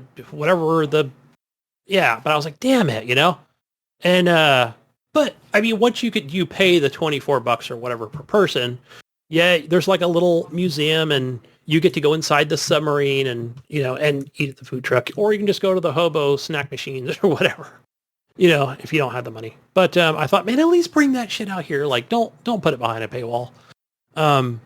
Yeah, I mean, that was the only gripe there, but really just, a lot of memorial stuff. And it was quite something. I'm glad I went.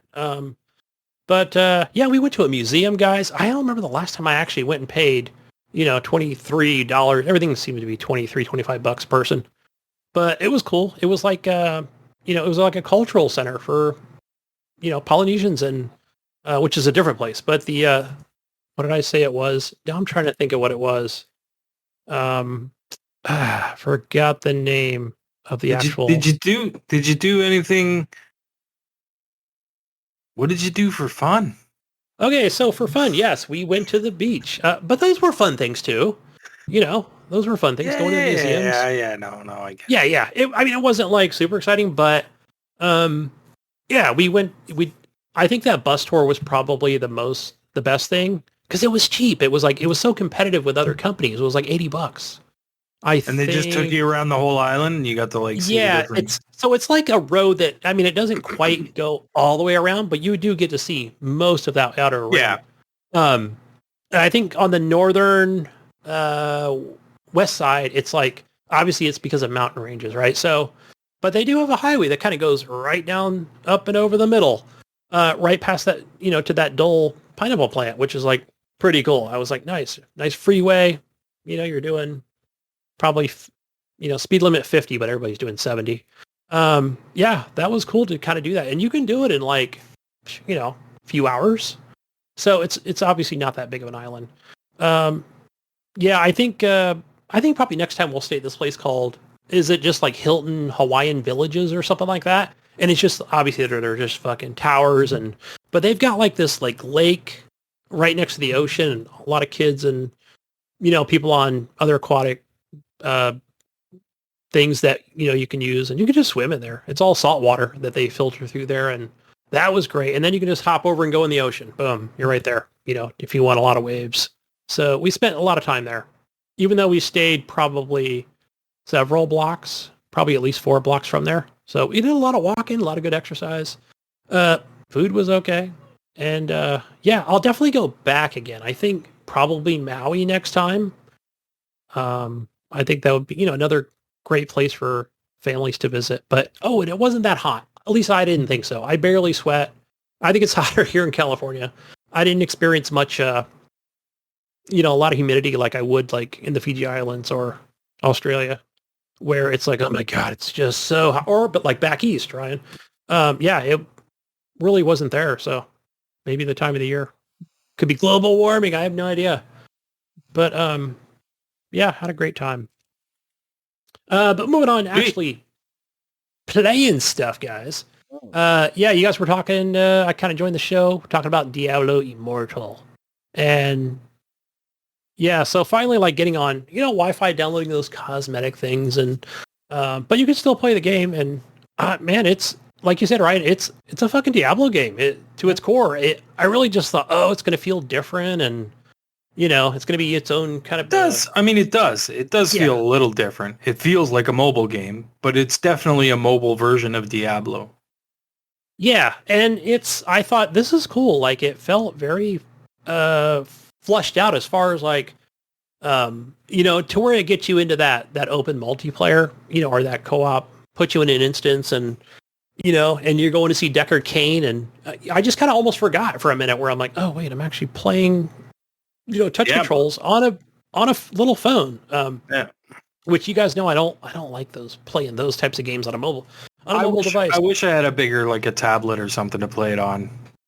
So I'll just stop there for a minute because, I'm going to get, so more than likely, probably this weekend, I am going to go probably trade in, I've had this iPad Pro. How long have I had this thing? Probably before we started recording the podcast. So it's got to be at least 6 years old. The whole time, I think. Yeah, I love this thing though, right? I use it all the fucking time as a second screen on Twitch and YouTube, and I think it's great being a truck driver. I can just come home. I'm carrying this thing to the toilet, I'm bringing it in here before the podcast. I'm watching it in the living room, in the kitchen, and love that thing. So. Yeah, we went and looked at iPads, and she's like, yeah, definitely I'm going to go with the Pro because that's what we agreed to. And one of the things I will definitely get, because I think that is 32 gigabytes of storage, which isn't nothing because... Oh, you want more, yeah. Dude, I went to download Diablo. I'm like, yeah, I'm going to put this on my tablet first. Because I thought, well, I could put it on my phone. Wow. Dude, so half the operating system is 12 gigs. So it's like, yeah, what do you want to delete? I'm like, there's not much left to delete. I'm not going to delete my fucking apps. I think there was like some pictures because I use the cloud. It's weird, like how Apple does it. I don't think it's like OneDrive, but it's I think if you delete them, it's almost cloud like storage. It's going to bring it back down in some ways. It's weird, right? So even when I go here... you can pull it back down. Yeah. But it's not on your phone internal storage anymore. Yeah, I think I have to turn it off, but it is a great feature. My phone does that too. That's not an Apple thing. Yeah, but it's a great feature though, isn't it? Because where you're like, oh, you might say, send me that picture, right? And I'll be like, oh, I took that on my phone. But if whatever it is, the time has to elapse, right? Where I can either... boom, I can go on the iPad. Oh yeah, it's here, right? It's already, everything's kind of right there. It's in the cloud. Everything's uploading and downloading. Anyway, so I was kind of perturbed about that because I'm like, fuck, can't play it on my iPad where I really want to play it. So yeah, downloaded on the phone. Luckily, I brought my cheater glasses with me, and so I can see a lot better. But yeah, Diablo Immortal is cool. It grouped me up with some people that threw me off at first because I'm like, wait, are those real? Those are real players. Cool. Yeah, there's just people running around. Yeah. And I felt like there was one guy, like, he would just follow me, like we were just kind of doing the same thing. Maybe because he sees those same footsteps, if whatever. He might have been on the same mission as you, so you were going in the same direction. Yeah. Yeah, I felt like you'll run into people just kind of wandering around and like killing stuff, or they'll be shooting at stuff that you don't even see. You know what I mean? Yeah, depending on where they are in their game. I thought it was pretty cool because I felt like that was the case, and then I'm like, no, let me deviate, go over here, and then whoever that person was coming over, going like, "What are you doing? You're supposed to go this way," you know. And the chat thing was a little weird because I couldn't. It didn't seem like I can't read that shit, man. I don't know. No, it was odd. It was like, what are these people typing? I don't know. It didn't seem like full sentences or I don't know, even words that were that made sense to me. I was like, okay, that's odd. But either way, yeah, it's the story's good, and I've just been I don't know, is there a way to sell your weapons? I've just been taking I'm playing Demon Hunter, and I think I'm just them. Yeah, that's what I've been doing. I've just been salvaging them. So, yeah, I wasn't sure if I'm supposed to go back and put them in a in a chest or something, or I haven't seen anything yet. Yeah, I have not seen a chest. I've just been salvaging my stuff and moving forward. Yeah, I'm sure we'll probably get to a certain level and be like, you've unlocked a chest you can use, but you need a key for the chest. Yeah. But so far, no, it's been good. And the key costs $13.99. Yeah. What was that game that came out on Xbox One that was, it was a free to play game, but it was like, you can finish the whole fucking thing. Which I finished actually half of it, but it was actually pretty good. What? Yeah, it was a game on Xbox. I forgot what it was. It's still out there. On Xbox One? Yeah. On the OG Xbox One. Free to play? Yeah. It was actually quite good. I remember, what was it? Don from this Xbox Live sent me a video. Here's how you finish the whole thing. But yeah, actually pretty good. I think it was a third person shooter. Anyway, so on the plane, the one game that really worked, Ryan, was Infinity Pinball. So because it doesn't require an online connection. Oh. And yeah, that's a game I haven't fired up in a while. And man, I even handed it over to Kyle, and he actually did really good. He's like, I never really play pinball. I don't remember what one that is. So that's the one that you got to get it higher and higher. Yeah, and you just keep going up to new tables as up. you go. Yeah, okay, all right. I think I remember. So Is it I all guess purpley? Yeah. It's got that neon style type colors to it. And I thought it had a boss, but no, I guess it just keeps going until, I don't know. I don't know how high you can go. It's not like you beat the game. I think you could beat the boss, and then I think the levels just I'll just call them levels. They just get harder and harder because, yeah, I feel like I got past the boss, but without killing him. I don't know. You might be able to skip over him or something. Yeah, how about the guy? Then if you fall back down, you have to fight him again. Right, he's like a head, right? It's just like a head in the middle.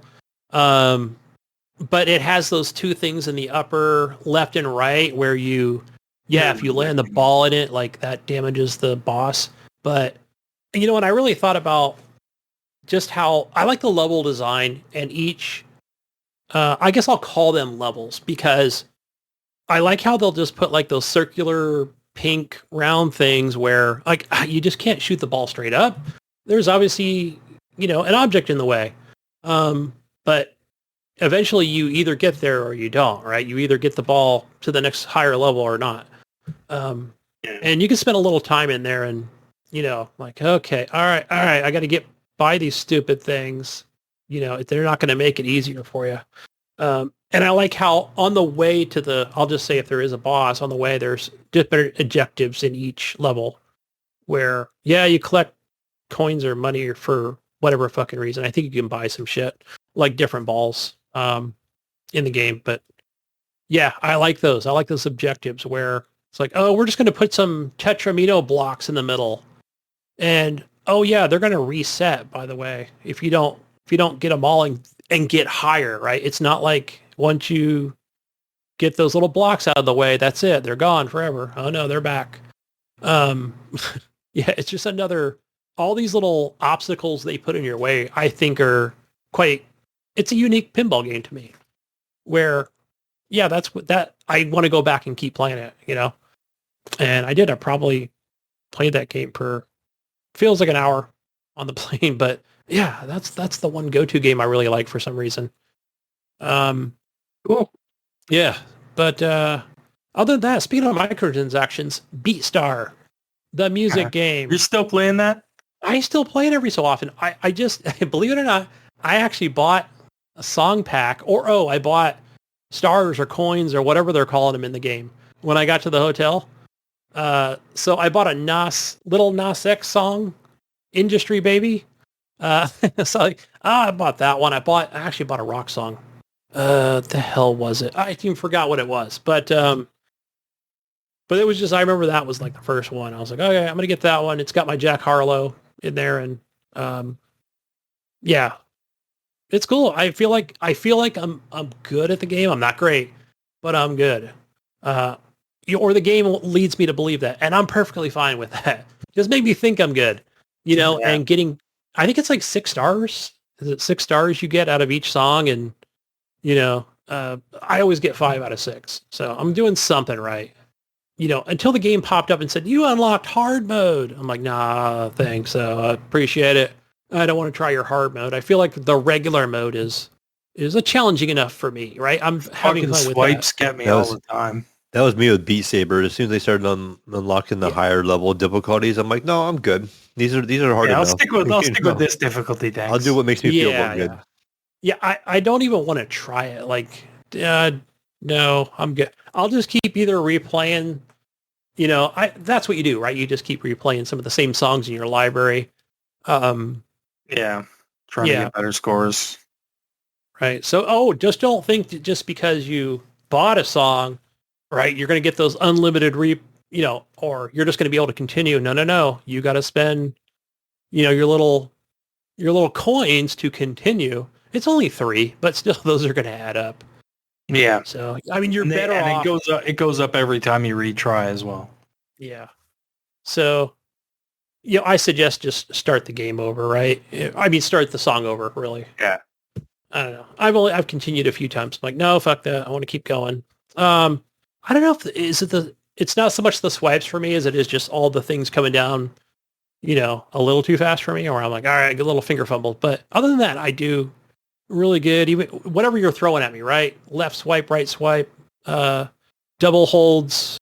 I feel like I'm getting a lot of perfects on that. But yeah, I don't know. I always like Guitar Hero, and I still have my DJ Hero, guys. Still have it. My 360 is right there. My new shiny 360. New-ish, I would say. I bought that brand new. I mean, barely it's kind of rhythm games. Do you think that Hellsinger would be something up your alley then? Yeah, you should try that, Gunny. So it's funny, I was watching some streams of that without sound, and I was like, oh, is that, God, what is that game? That Reticle just reminds me of, oh, man. I don't know. I forgot the name of the game. But yeah, I hope so. But another game, guys, I want to mention. I know I brought it up before. Ryan, try that game Protheus. It's on Xbox. It's on Game Pass. It's also available on PC Game Pass. Yeah. It's actually really good. And Doom, I had a little trouble with it. Oh, yeah, no. I played that game. Yeah. You played Protheus? Yeah. I feel like that's a good... It's not a classic, but it's definitely that 64-bit. Yeah, it's like a remake of a classic. Yeah. Doom game or whatever, Yeah. That game's but that one exactly. That's what it felt like. But yeah, I don't know. For some reason I gravitated towards that game. But no, Doom, it's too hard for me, guys. Mayo, I can't finish that game. It's too hard. I can't continue. Especially after you talked about that, man, on our little Game Awards show and all the in-game stuff. Yeah, it was man, hit the button, jump up, all this too precise crap. And no, even if they had baby mode, that's what I needed. Give me baby. I was already playing on easy. Jesus. I say, don't they have a baby mode in that? Like, isn't it like make me cry mode or something, or not make me cry, but like, I can't remember what they called it. It was something funny. Yeah, I mean, I guess I thought that was the default, but I don't know. Even then, it just like, whatever. I just didn't like how you got to jump. I didn't like the fucking parkour shit in it for some reason, even though that game looks that gorgeous. was the part I didn't like about that game. Yeah, I was like, I'm kind of done, and I don't know. But the game looks amazing. I have to give it that for sure. Let's see what else. Oh, Sniper Elite 5, when I came back, I feel like I'm getting there. Matter of fact, I'm on the last, I'm actually playing it right now. Whatever, like the last little sliver of, I just got to find a key. I'm like, all right, where's the fucking key? You gonna make me Google it? Come on. I've just been taking my time in it. I've been using those those generators more.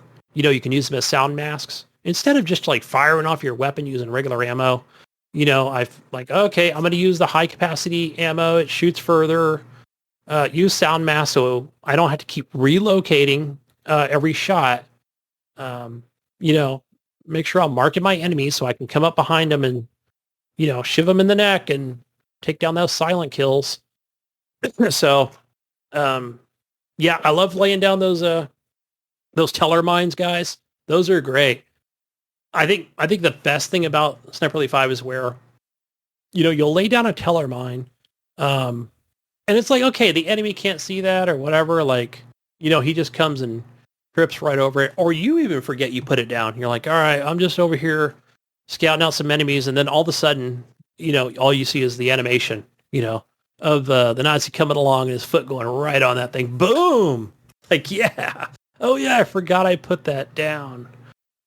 Those are fun. So, one little tip I have, I've noticed if you're taking those, if you do pick up teller mines or you're using them, make sure when you do take out other enemies, whether silently or not, make sure you search them, because let's say you only got one teller mine left or none. It's going to be like, the game already knows, like, I think you need more teller mines. And this Nazi just seemed to have one of these big ass thing in his back pocket, along with some sniper ammo. So yeah, I try to search, most enemies if possible. And I guess one cool thing the game does now is like, it'll just say, hey, no useful, stuff this enemy has. So it's not like you need to bother checking and get nothing. But yeah, I like, I feel like I've cleared out the entire map. I probably haven't found every single, piece of intelligence on the map or whatever, to not so much going for achievements, but, I do want to discover every area, make sure I get every vantage point. And I mean, obviously take care of the main objective stuff. So, yeah, good stuff, man. Let's see what else. Oh, Satisfactory. I went on a little Satisfactory hype yesterday and, finished that second to last objective that I've been talking about for several weeks now. I'm like, oh, I didn't realize I actually completed that. So that's done. I've got 2 more to do. And yeah, but they did have an update come out, update 6, which I think that came out. Let's see. Ghost Nico was telling me, I want to say it was sometime last week. It was like Thursday or Friday. And so it's been well over the weekend. But as far as I know, it didn't affect my world as it did like other people's. So I didn't go to check my oil lines, my oil pipes. So I haven't lost any power in it. That is a lot of what I'm making with plastic and then electricity. And I've got those things running for miles. So it's like in a region where it's not like I have anything, because I haven't even like really, I don't have stuff in every freaking avenue of that. It's a huge map, right? So I don't have trains running up there, maybe halfway. So yeah, it didn't affect me, which is cool. So I can just keep playing the game. It didn't break anything. So, and yeah, I don't have a lot of even information on really what they added to that biome. So other than, watching snippets on YouTube. So I look forward to see what they have there. Is it something better for, a new build? I know Ghost Nico's using the western side desert area, which he said is awesome and amazing from, especially from a few people we watch on Twitch and YouTube. One of them's name is Eclipse. So yeah, he kind of does both YouTube and Twitch as well. So I do follow him on everything and try to watch most of his vids that he puts up, and he's pretty cool. And he'll put up builds of people that just put up some amazing stuff and builds that, I don't even know how they do it. So doesn't even look like Satisfactory to me. Anyway, what else, guys? Oh, so with all that extra time off, guys, I was able to watch Obi-Wan Kenobi up to episode 4 or 5. No, I didn't watch 5. So I know 5 is out, episode 5, and it's really good so far. What else? Something else? Star Wars, excuse me. No more Star Wars. My Paramount subscription ran out. So, Disney, you mean? Miss Marvel or whatever. Yes, that was on Disney. Star Wars is on Disney, not Paramount. Yes, I know I said Star Trek in the beginning. But I was like, I'm all confused now. I know. No, I didn't get to see, is it Miss Marvel? That's the latest one that's out for the...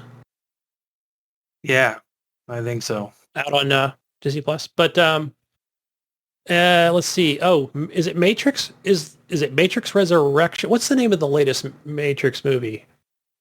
Anybody? I thought it was Resurrection, but I mean, I own the first 3 on DVD. But yeah, I definitely love that collection.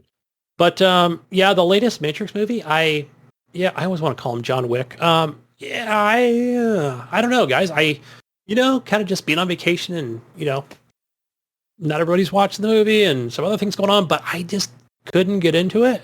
Maybe once I'm alone or whatever, I'll probably rent it again, maybe on the cheap, but, or use my movie box subscription. And, then I can watch it in 4K. That was the cool thing about the hotel that we stayed in. They all had PlayStation 3s. And so with unlimited DVD rentals, I know, some old ass tech, but that's what they must have got. I'm telling you, this Hilton this Doubletree Hilton must have got a deal from somebody offloading these things. But it worked for the most part. I don't know. Some of the movie was skipping on Matrix and the Batman. I think I rented as well. And I was like, oh man, I got to rewatch that fucking thing because it kept skipping over good parts, 15, 20 minutes in some sections. I'm like, fuck, I never saw the end of that scene. But that movie was good. On HBO Max.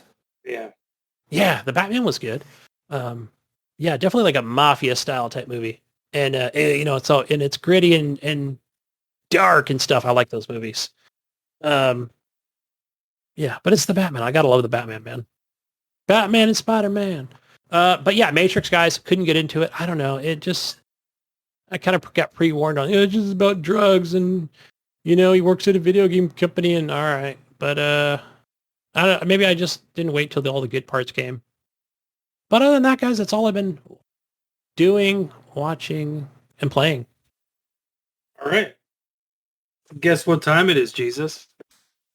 It's news. No. It's time for me to go. But yeah, it is news time. It's not news time. No, it's still news time. I'll play Wobbly Life. I gotta get going. Go grind for that. Have a good show, guys. I'll talk to you later. All right. Some more Wobbly Life. We know what you're doing. Yeah. It's news time. Yeah. Leaving related with that addiction of Wobbly Life. All right, guys. Have a good one. Bye. Later. See ya. Well, let's watch some news now that the Canadian is gone. We get to the good part of the show. Oh, man. Finally, Gunny. Finally, over with all the crap I've been doing and finally got rid playing. of Ryan. Took us only an hour to get rid of him. God. We thought we'd stall long enough for him to not talk about what he's been playing, but good to have you on, Ryan.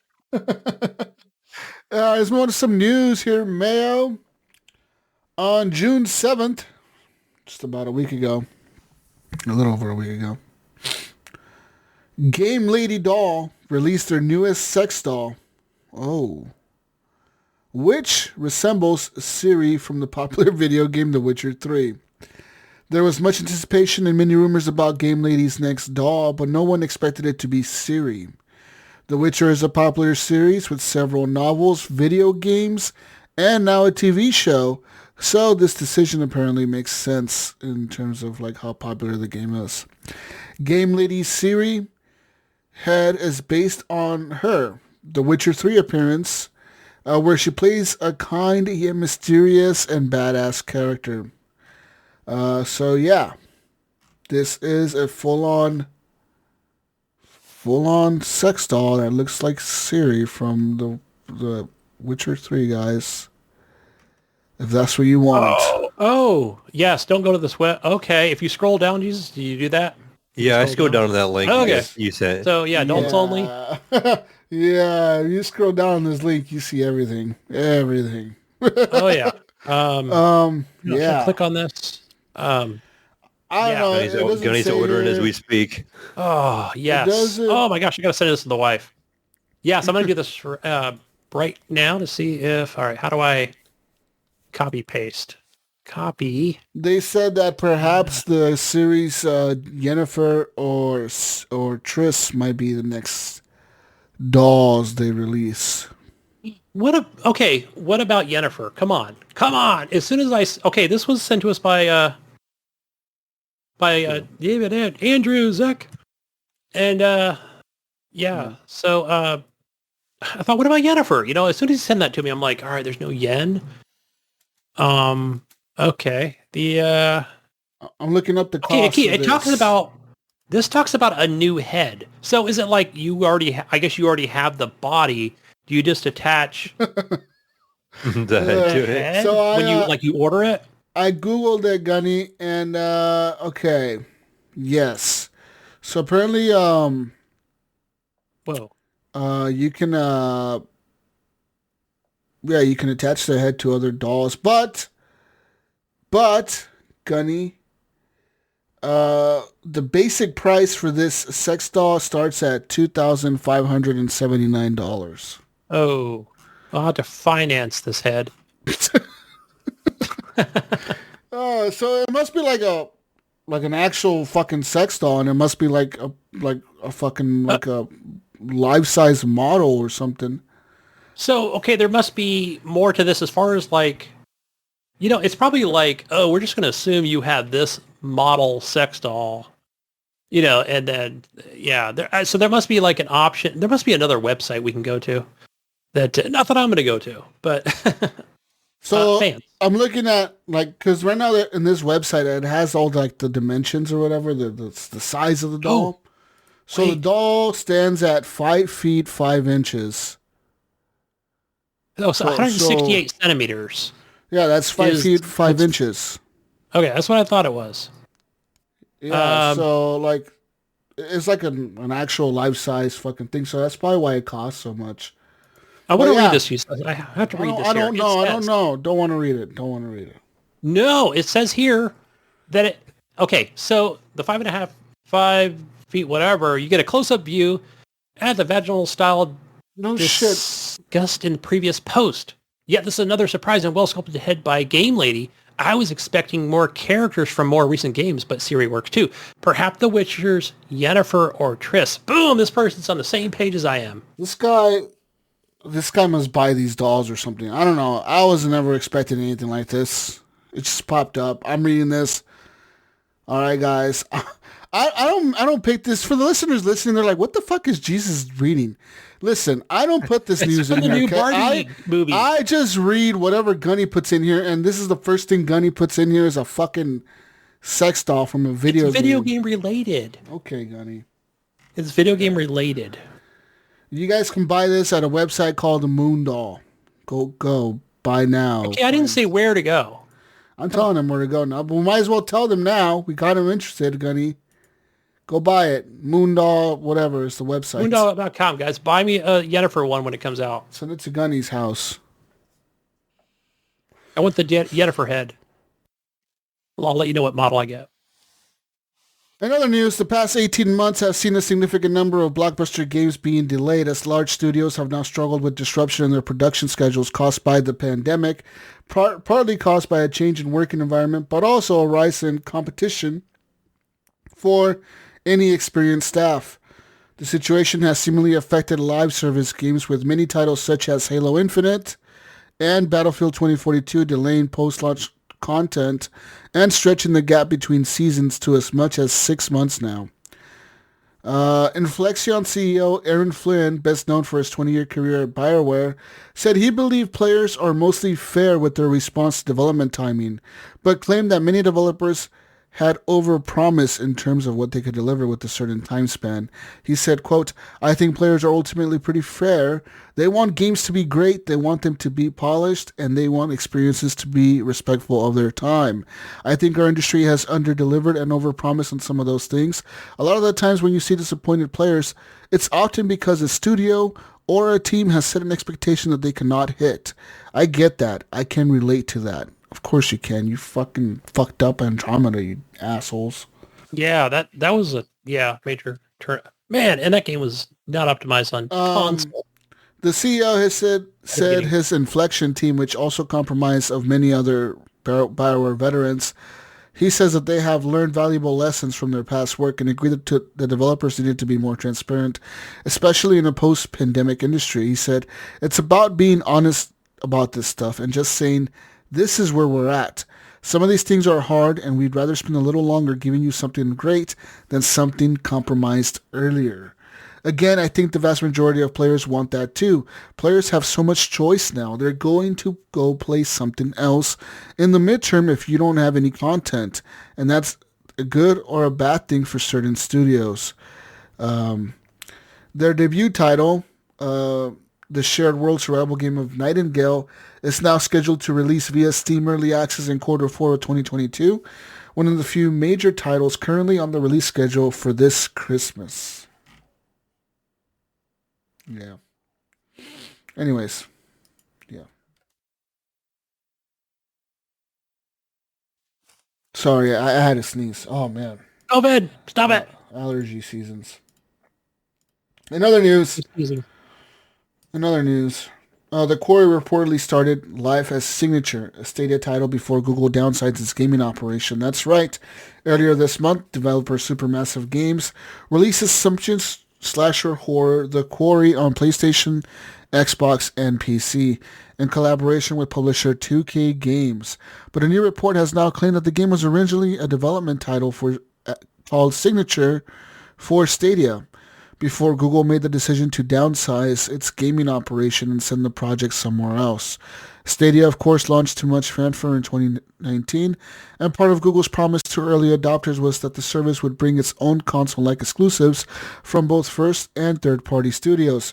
To that end, Google established its own internal game development studio and signed deals with external developers, including Supermassive Games, announced in 2020. Those plans, however, have now changed dramatically in just 14 months after Stadia's high-profile arrival, with Google announcing a major rethinking of its cloud streaming strategy following a less-than-stellar launch, which included the cancellation of an all-internal game development studio as it began prioritizing selling the tech to other third-party companies. According to a new report from Axios, 2 external games in development for Stadia that were affected by Google's strategic U-turn were Supermassive's The Quarry and Squanch Games' upcoming sci-fi shooter High on Life. Both of these were originally envisaged as signature titles for Stadia, intended to draw players to the service. So anyways, apparently that other game too, Mayo, that High on Life game, that game you guys keep talking about. Both of them games look good, yeah. They apparently were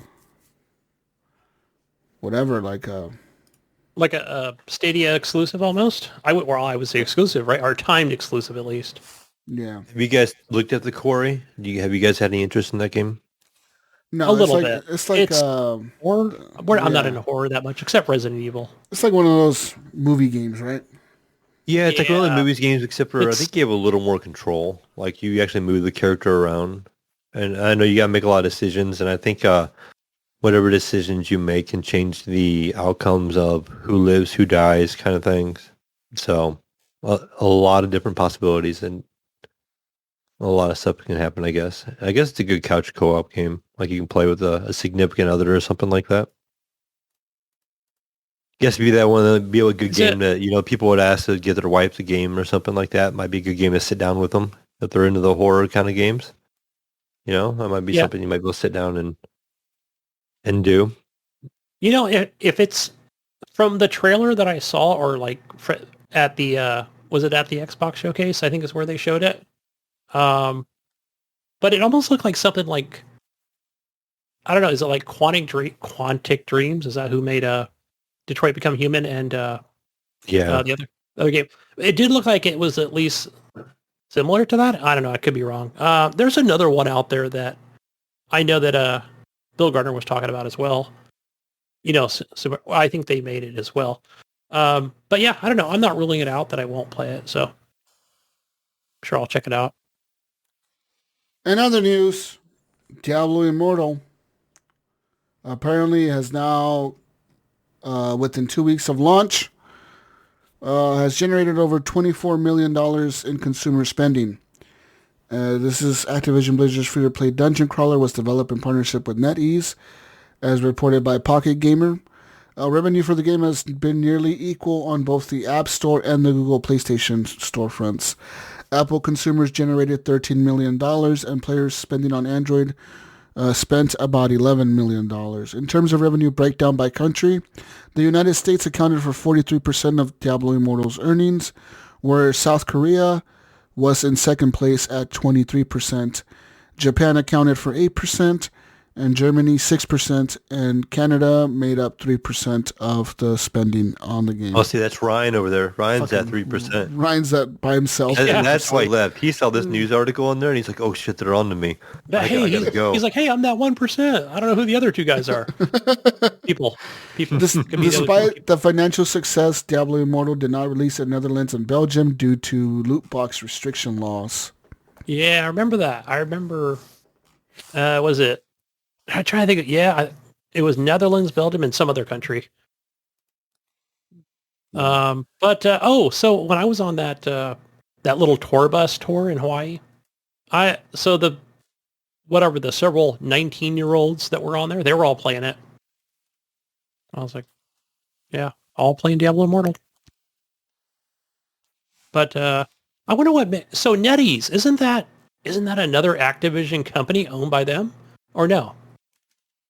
I'm trying to think of who NetEase is, but because I thought about, is that also like Activision owned? Because I thought, well, hell, they just get to keep all the money if that's the case. Again, eventually it'll all be owned by Microsoft, but I can't remember. NetEase is a Chinese company based out of China. Never mind. That's owned by Chinese people. Gunny, damn it, you. Like Tencent. Yeah, but either way, man, I wonder what is successful, what is that? Their stock price is now trading at $93.17 right now. Yeah, that's pretty good then. I'm going to say that's a win. Yeah, their revenue per year is nearly $60 billion. Yeah, that's a good launch. Yeah. In other news, your Xbox app on the PC, Mayo, for you PCers out there, will now predict if your machine, Mayo, can run a game before you even download it. All right, if your hobo ass PC, Mayo. My hobo. We're gonna make this Gunny's hobo.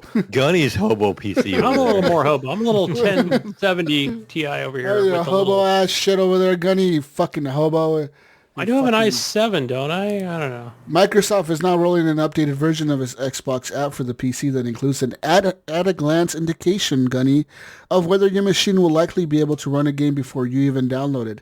The feature, which should be particularly useful to Game Pass subscribers reckoning with the service's sizable library of titles, is being referred to as the Game Pass Performance Fit Indicator. Essentially, each time you look at a game via the Xbox app, you will see a short message offering a prediction of how well Microsoft expects it to run on your machine, generated by comparing a title's performance on PCs with similar specs to yours. Microsoft says that the new feature is starting to roll out to users now, but notes that while it continues to gather performance data for different games, checks may not appear for all the titles. Alongside with the Game Performance Fit Indicator, Microsoft has now highlighted a number of other app improvements in its announcement post, including back-end changes designed to make for a smoother and more reliable user experience on the PC. There you go. Happy, Gunny? Happy, Mayo? I'm happy, but I haven't really run into any issues with what will run at, my preferred 60 FPS, which is... If you're new into the PC world, I think it'd be useful. I don't ever check. I don't know about you, Jesus, but I pretty much don't ever check system requirements. No. That was a thing of the past. I mean, I pretty much know everything's I can handle, pretty much play everything that comes out today. And I really don't have to ever worry about it. Now, if you do have an older PC and you don't know, or if you have a laptop and you don't understand all that, I completely get it. I do get that occasional question on Facebook, hey, will this computer run this game? Or if I buy this computer, will it run that? So people will be able to tell and find out maybe. Yeah, I wouldn't mind seeing that warning. It's a helpful tool, I think. Yeah. In other news... Go ahead. What were you going to say? Oh, I was just going to say, it just shows more that, like, how much Microsoft seems to be investing in the PC side of stuff. They want to take on Steam. That's their main goal. Yeah, and I think they want to take on Steam, dude. Really move into the Steam. If they can take on Steam, then they can take a lot of money away from Steam. In other news, Epic's free multiplayer tools let developers enable Steam crossplay. That's right. In 2019, Epic made the online service developed for Fortnite freely available to any game developer who wanted to use them. The software development kit included systems for friends list, matchmaking lobbies, leaderboard, stat tracking, and cross-platform multiplayer. Recently, it brought its cross-platform between PC and PlayStation to Fall Guys in all its playlists. And now, Epic Online Services lets developers enable crossplay between the Epic and Steam stores. So it says here a video has now accompanied the news, showing two friends trying to connect so they can play a fictional game called Neon Party Squad together. Tragically, they're separated because one of them is playing through the Epic Game Store and the other one's playing through the PC Store, which we all know is Steam. Epic is not so shy about naming its competitor in the accompanying blog post. Epic Online Services crossplay now works seamlessly on Steam and Epic Game Store, it says, enabling Steam players to search from over 500 million friends and connect and play. Development to natively support more PC stores is underway, as well as Mac OS and Linux support for desktop gamers, with support for crossplay on console and mobile platforms coming later. Developers who use the Epic Online Services toolset can choose which features they want to add to their games, including crossplay. Games that use it will have an overlay emerging friends list from across all the storefronts, through which players can now search for their friends and join their games. With just a few clicks, Epic says, Steam players can jump into a game while an Epic Games account is created under the hood for their Steam account. So it says here, Epic has been bullish on the value of supporting crossplay for a while now, with Tim Sweeney saying, quote, I think it's in everyone's interest to support interoperability back in 2018. So it says here that it obviously worked for Fortnite, it's worked for Rocket League, and they're not afraid to bring into all their games. And that's kind of a cool thing because, I mean, there's times where, like, you might buy a game on Epic, but you don't, whatever, you can't play with your friends. Or your friends own it on Steam or something. Right. Yeah. Or like, I could have owned the game on Steam, and at one point in time, Epic gave it away. Yeah. So like, and you have it in your library, Jesus, and we could actually play together now, where before that really wasn't the possibility of that happening, unless it had in-game, through their servers in-game, but now it seems like through the clients we can kind of match up maybe. I like that. Cyberpunk 2027 has a lot of vehicle mods. You can add police chases, car customization, and even a fully functioning metro system to the game. But now what seems to be like the most obvious mod of all, flying vehicles has now been added into the game. This was spotted by a YouTuber, and it was a creator mod by this guy named Jack Humbert. This mod pretty much just lets you fly cars, kind of like any fucking future game, I guess, or movie. The wheels kind of turn inside, and then they have little thrusters on them. Back to the Future, yeah. And you fly around, Mail, yay! So yeah, in other news, move on here. More news, Gunny, and more news, Mail. It says here, professional animators who still animate by hand in 2D are hard to find. That's what Studio MDHR's Maja Moldenhauer said. And it's understandable given how the style of animation has given way to digital animation and how physically demanding good animation can be. Which is why, she says, Studio MDHR had to take care of its handful of folks it found to work on Cuphead and the DLC. Around 18 developers total, and only about 6 of them are animators at the height of the DLC development. even if that meant both took a very, very long time to make, over a decade in fact.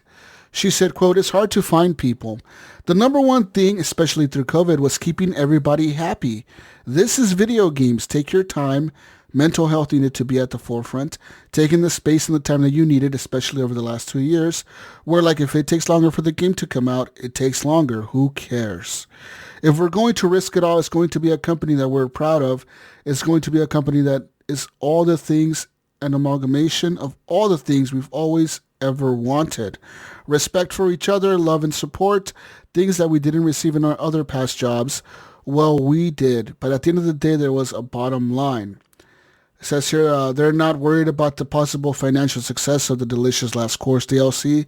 She and Studio MDHR have already made the art they're proud of, and it's enough to simply be able to put it out into the world. So there's that. That's kind of cool. And I could get that, right? Like, they have to actually, like, get people that are pretty good at drawing cartoons or whatever, like, just good artists, you know? That has to be hard, because isn't Cuphead, like, all, like, hand-drawn or whatever? Like, all of it? As far as I understand it, yes. Yes, everything's, like... I mean, when you play the game, it looks like it. So, yeah. Another news... Destiny 2 cheat creator has now agreed to pay Bungie $13.5 million in damages. That's right. Nice. Fuck yeah. Yeah. For cheating in Destiny 2. Losers. But yeah. Good. I'm glad they got him. Yeah. And I got, what else do we have here? Trying to look for more news here. That's all we have for news. I'm thinking that's all I have for news, Mayo. Yeah, I didn't really see a whole lot either. I went through it and sent Gunny some and did not see a whole lot. Trying to see like anything that's good, anything that's like worthy to talk Anything about. that came out of the showcases or nothing we didn't talk about? You guys didn't talk about last week? Not really. No. No more news. The news died. There's no more news here, guys. All right, guys. You know what I'm going to do here, guys? Okay. We're going to move on to the console corner. Oh, shit. You know, again, I mentioned this a couple weeks ago about just trying to wrap my head around the new PlayStation Plus stuff and PlayStation Extra, Premium tiers and all that good stuff. So, yeah, still trying to learn all that new stuff as well, as I know this is the last month for what they would call PlayStation Plus regular. But here I'm just going to go through some of this article here, Jesus, on, I think this is coming through from Polygon or whatever. Talks about the 17 best games in PlayStation Plus game catalog. I'm just looking at, maybe I'm interested in this. You know what I mean? It's like, so maybe, you know, I love Game Pass on Xbox and PC. So, you know, when I look at, you know, PlayStation games I don't own, but I'd still like to have a Game Pass competitor. Make it different. I'm all about, fuck it. If they want to make it all different and people get huffy about that, whatever, fine. I want to see what's different about it, what's good about it, you know, what's bad about it. So what games I should be playing or I want to play. But, so it says here, what games should you be playing on your PlayStation 4 and 5 with PlayStation Plus? But, yeah, I'll read this little disclaimer here first, because we were going to start off with the PlayStation. This is a notice from PlayStation. PlayStation now has merged with PlayStation Plus and is no longer available as a standalone membership. Benefits that were part of PlayStation Now are part of the various membership plan options available in PlayStation Plus. Customers who had an active PlayStation Now membership when the new PlayStation Plus membership service launched were migrated over to PlayStation Plus Premium. Premium, huh? So I know that comes with, yeah, premium tiers, which will either have players be available at $14.99 or $17.99 a month, respectively. The catalog works similar to Game Pass, with games rotating in and out of service over time. while the game's catalog isn't going to offer new first-party Sony games, which we already knew about, the day they're released, its library is already starting out in a great place. Sony did offer some of the best AAA games out there for players who do subscribe to the higher tiers, taking advantage of the PS4 and 5. Excellent library of single-player games. And I'll just skip down here and see here, Batman Arkham Knight. There's a good one. So yeah, it's not numbered as far as like 1 through 10 or anything, best to worst. But yeah, that's Rocksteady. Yeah, they're a fucking great studio. Always polished, great looking games. You've got Bloodborne. Obviously, that's a PlayStation game exclusively. I don't think it's on PC. Yeah, I think it's still stuck back on the PS4 and 5. So yeah, similar to Elden Ring. Wow, I think who knows? And maybe a lot of these I might have gotten through, my PlayStation Plus account, which again I let it lapse. I want to get it again, so I can go back every time I turn the PS4, guys. I'll go on there. Oh yeah, I want to play some Trackmania, or what is it? There's a few others that were out there. I'm like, oh man, I cannot play those fucking games because my Plus expired. So I usually end up playing something else. So either play Spider-Man or other games that I own on through there. Let's see here.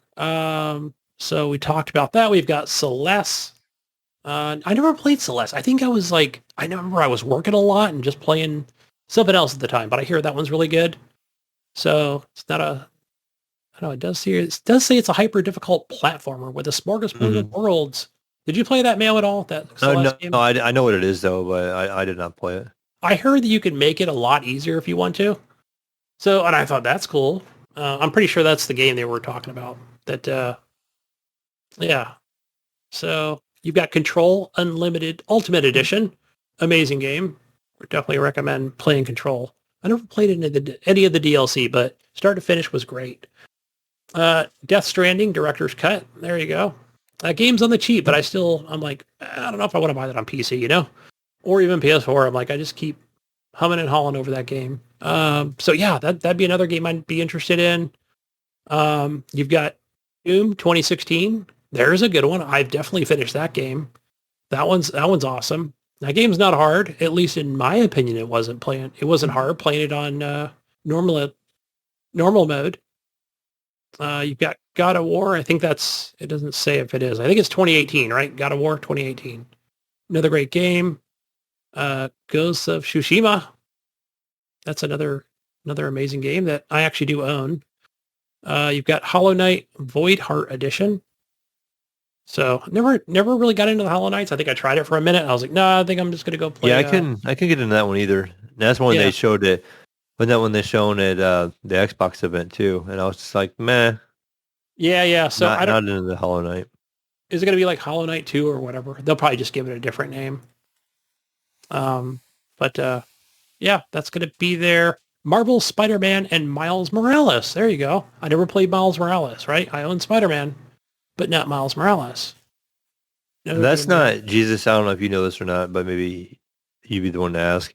Do you know, is the remake that's coming out for PC, is that include the Miles Morales, or is that going to be later? And is this I'm not the base 100% sure on that. I wonder if that's going to be like, if they're going to offer it in a bundle or separate. Or is it just going to come later? It's coming with it, Mayo. It comes with it? I think it comes. It might be sold separately, but they're both coming.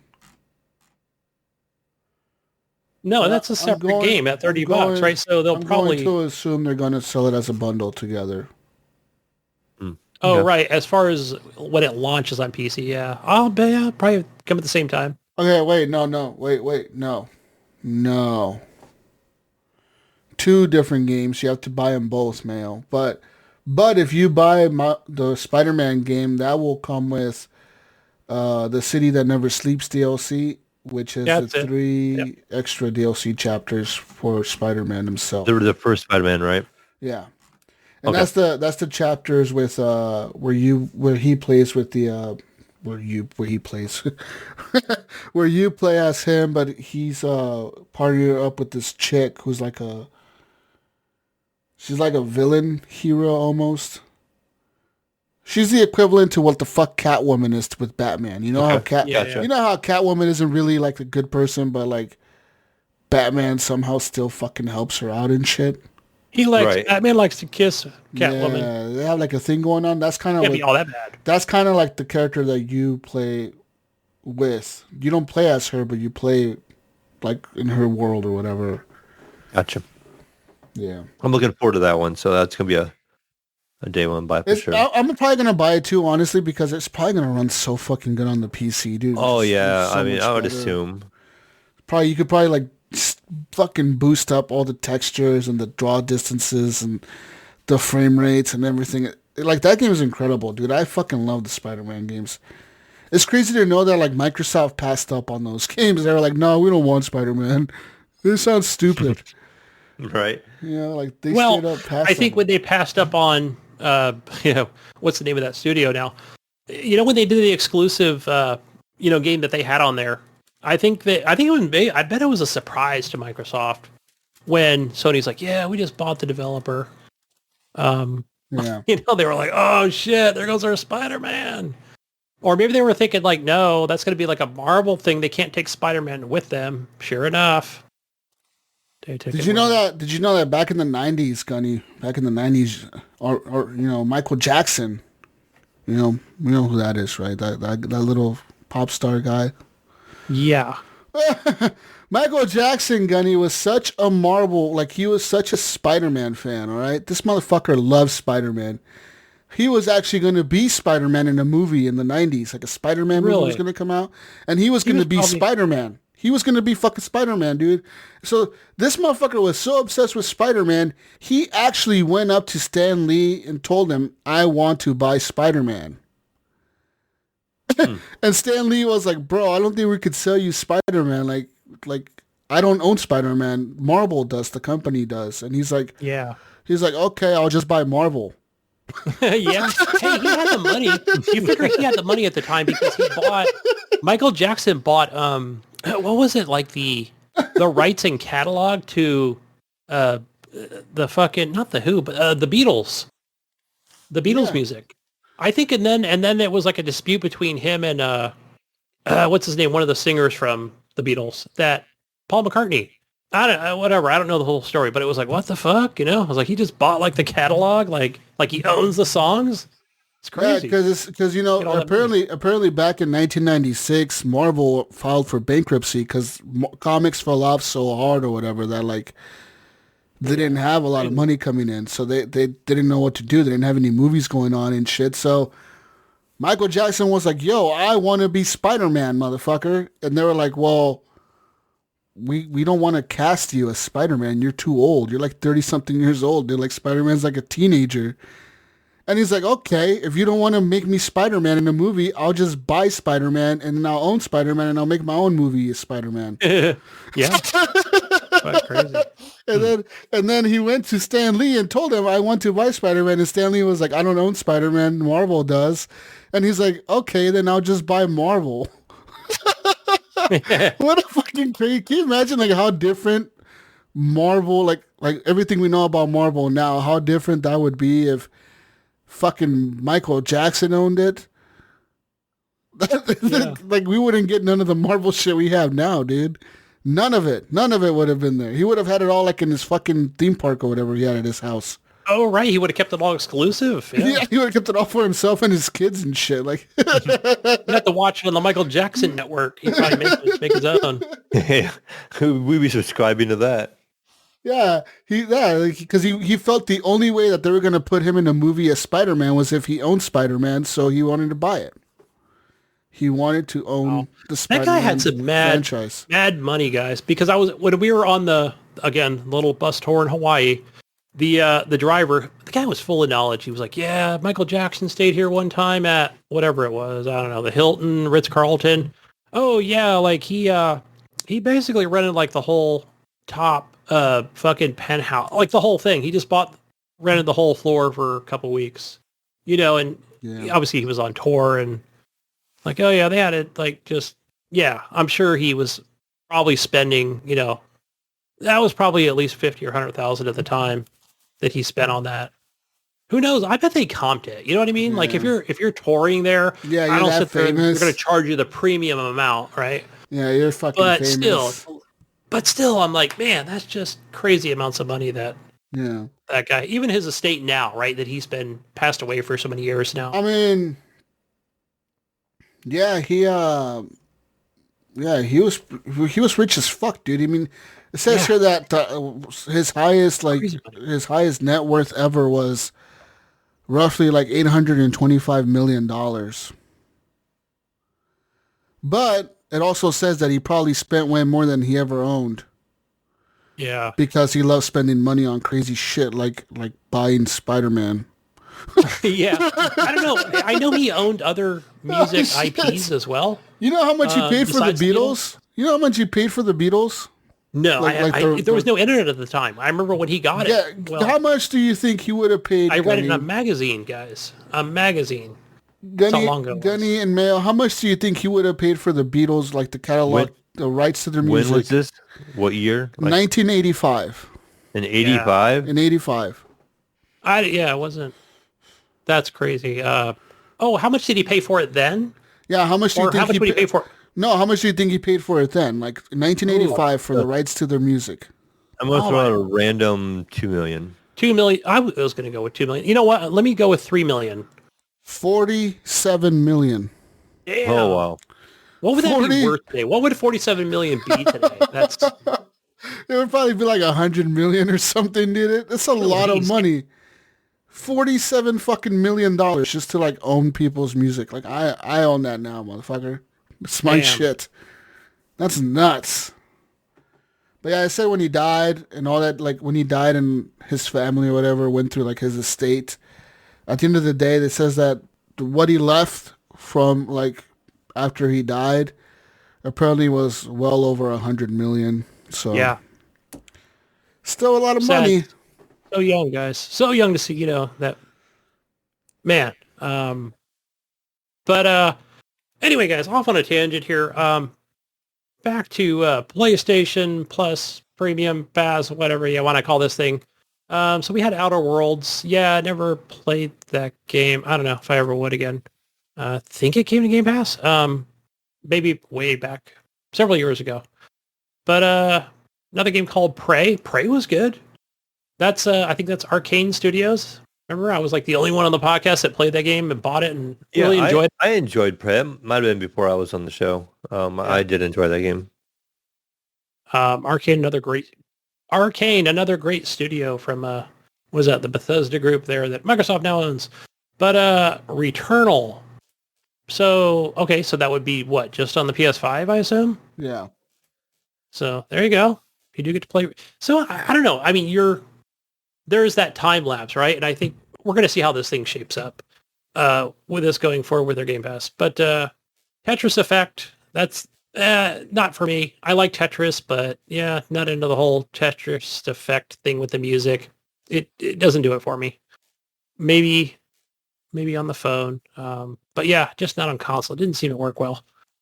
Or just a proper Tetris game. Their game list for all their games coming to the premium service, the highest tier, is pretty big, actually. I'm looking at it now, and they have quite a library of games. I mean, a lot of the shit is probably shit we've never heard of and stuff that's kind of weird.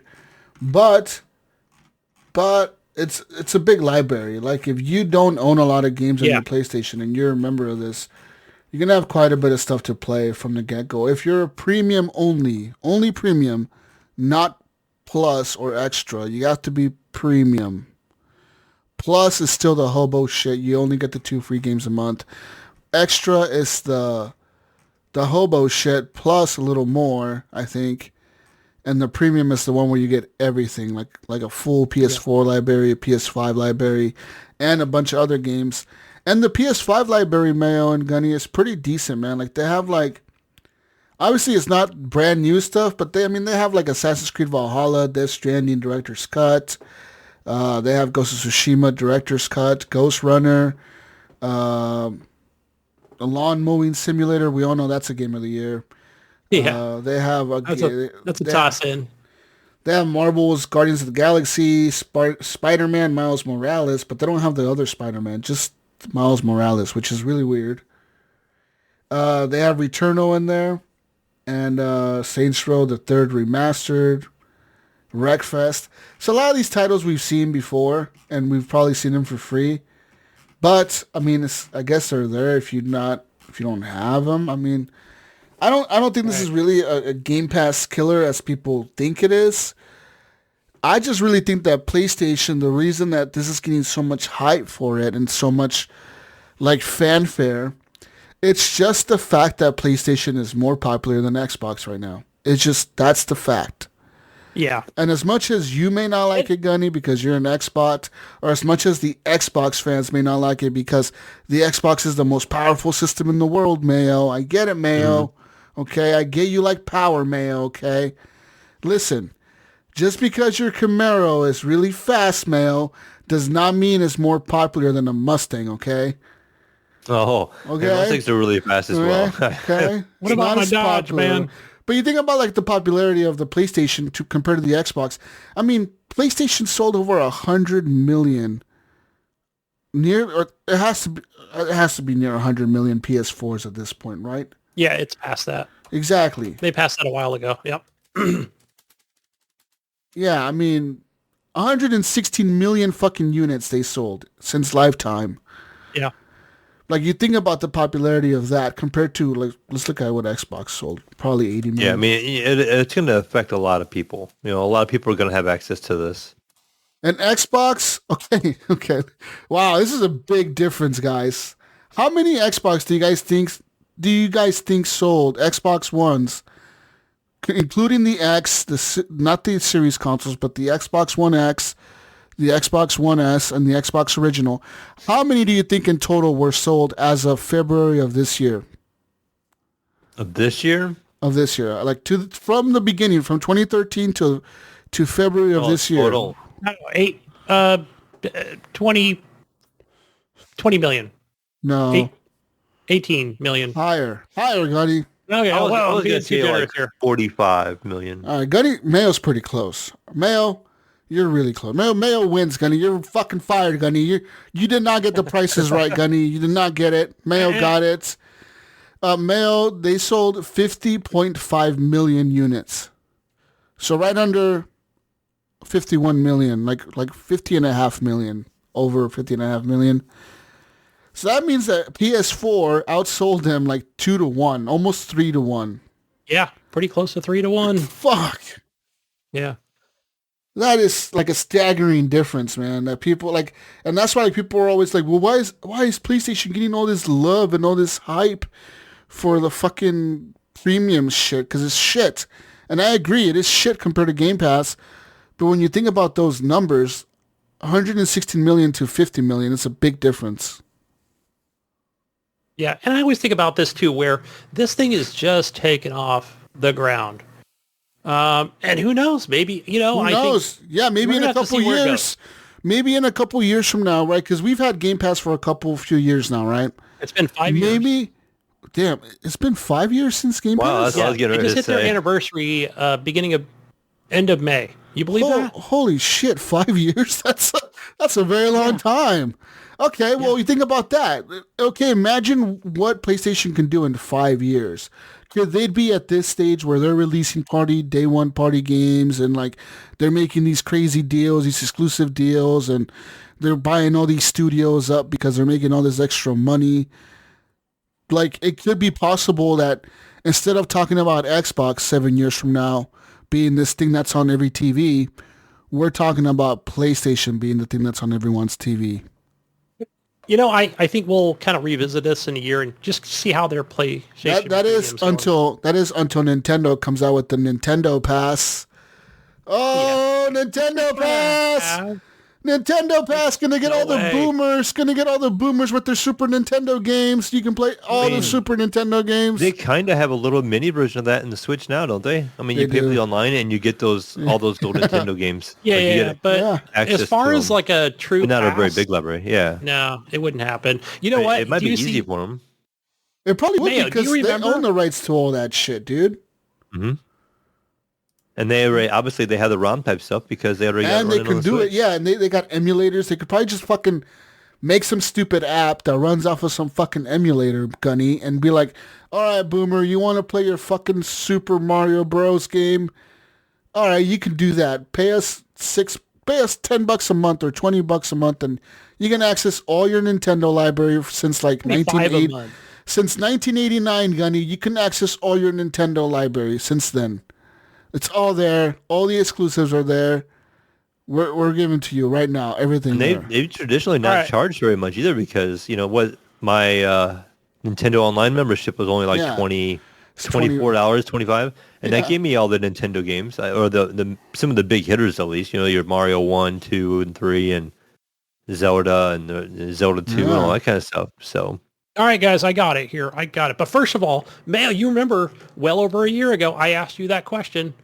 Right here on the show. It was like, all right, Mayo, are we going to see Steam have a Steam Pass? Is that going to be available like Xbox, right? Is that the next? Yeah. Is Steam going to come out now? Is everyone going to have a pass? Are we going to have the Horrible Gamers Pass? Horrible Gamers? Fuck yeah, we need to make games first. We're too horrible. All right, guys, we're going to get Hideo Kojima to make a game for us. Oh, let's call him up. I'm going to call my boy Hideo up, and I'm be like, yo, Hideo, I know you have a game that you've always wanted to make. I know you've always wanted to make it, okay? We're gonna let you. Uber. We're gonna let you make it, okay, Hideo? We're gonna let you make it. All right, where are you at? You're in Japan. Okay, fuck. All right, Gunny, we need you to get your credit card out, Gunny. We need a Patreon list just to kind of get money to get you over here on a red eye flight. Yeah, we're gonna get you in coach. We're gonna fly you out in coach. Bro, back fucking the nosebleeds in the back by the toilet. We'll send a private Cessna over there to pick him up. Yeah. It's going to have to make a lot of stops so we can get across the ocean. You'll be here in 2 days. We'll make it, bro. We'll smuggle you into the U.S. Take one of those headrests with you. We're going to smuggle you into the U.S. on a fucking cargo ship, all right? Get on it. Bring some warm clothing, some enough canned food. Listen, we're going to make the Horrible Gamers Pass, and we're going to kill the Game Pass. We're doing it. We're killing Xbox Game Pass, guys. Hashtag Horrible Gamers Pass. It may or may not contain video games. I don't know. Yeah. We just How much are we going to charge for it? What are we going to charge? $20? $4.99 at start. At launch, because it's a beta. We got to say it's a beta. So listen, we got to say it's a beta first, so that way people don't get mad at us. That way people are like, this sucks. This fucking sucks. I'm like, no, bro, it's going to get better. This is just a beta. Of course it sucks. It's a beta. I mean... we're taking data and feedback, and we're going to improve. Yeah, this is a test. We're doing the test run. This is our beta test run. Listen, we're going to put pirated movies on there, like really bootleg ass, like... brand new movies, day one. Top Gun. You want to watch Top Gun, Mayo, in Chinese? It'll be on there. Do I get English subtitles? Yes. Maybe. It's Gunny. Edited by Mayo. It's Gunny dubbing. This Gunny's voice dubbed over the whole fucking movie. Yeah. It's just Gunny doing all the voices for all the characters. Oh, shit. Oh, that would be hilarious. I'll be singing Highway to the Danger Zone. I want to watch Top Gun. Karaoke night. I want to watch Top Gun with Gunny dubbed over everything. That would be cool. Speaking of movies, I recently watched that last night, actually, or yesterday in the afternoon. I went and watched that Lightyear movie, that new Buzz Lightyear movie or whatever. I didn't know there was one out. Yeah, man, there's a new one out. It's pretty cool. It's pretty cool, actually. Like, it's not Toy Story at all. Like, it is legit like an actual like Buzz Lightyear fucking animated movie. Like, it's his own story. It's in his universe, whatever. Like, they kind of do. No, you don't get like nothing's. He's not a toy. He's like an actual fucking person living in space or whatever. Like, he's a fucking space ranger, all right, Gunny? Damn it, you. All right, he's a fucking space ranger. He's out there doing space ranger shit. And they put a cool twist on the story of the backstory of the bad guy, like his enemy or whatever. What's his name? Zurg or whatever? I don't know. I know you're talking about the evil one, robot looking thing. Yeah, the evil robot thing that he hates. Well, if you watch this, you're gonna get a cool like backstory on that, and you're gonna be like, "Whoa, that's a crazy twist!" Like I would have never thought of that, and it's actually super cool the way they do it. Like it actually fits in the movie well, and it makes sense. But the movie has been banned in like a bunch of countries. Like a bunch of countries have banned it because there is not apparently, but there is a couple in the movie or whatever that is a lesbian couple. She's Buzz Lightyear's friend, and she's married to like another lady or whatever in the movie, and like they kiss and shit in the movie, and it's obviously like two women kissing or whatever. So because of that, the movie has actually been banned in a lot of countries. Just because probably of like that. Iran and China. Yeah, China, Iran, like a bunch of different like Middle Eastern countries and European countries and shit like banned it. They're like, "Fuck you, we're not playing this. We're not playing this gay stuff in our movies." What? I haven't been following that this? stuff, but I know that's the Disney way of things now. From what their statement, I don't know. I try to I'm like, huh, what's going on? So anyway, I don't know. Like they're going forward. I don't know if Disney's gonna like maybe remove those scenes or like remove that character and re-release the movie in those countries. I don't know how that's gonna work. Yeah, because they've done that in like even if you watch like movies on Disney Plus itself, like the service they have, right? There are movies in Disney Plus, guys, that if you watch them and you watch the original release, like an actual VHS of an original release of a Disney movie, some scenes have been changed, completely edited or like cut out or changed completely from the original scene because they were deemed like too offensive or too like we really shouldn't be doing this. We shouldn't have done this scene. Like this is too racist or it's too like too much, like we can't get away with this shit nowadays. So they actually went through and like edited a lot of their movies on Disney Plus, dude. Like I'm thinking like Deadpool's not Disney. Deadpool is Disney. Oh, it is? Yeah. So I know that's, a lot of foul language and sexual intentions and all these. No, I'm not talking about that, but like I'm talking like legit like Beauty and the Beast and like The Little Mermaid and like fucking Snow White and like different movies have been edited on fucking. They have been edited on Disney. You could find a list of them. There's like a bunch of them, dude. That, like I think Lilo and Stitch was edited as well. Yeah, all that shit was edited because like people found it offensive or they found it like, oh, it's offensive or whatever to like minorities or it's offensive to gay people or it's offensive to like colored people. It's offensive to like indigenous people or whatever. Like I'm legit surprised Pocahontas is I'm surprised Pocahontas is even on Disney Plus. Is it even on there? It might not even be on there because it's probably too fucking offensive.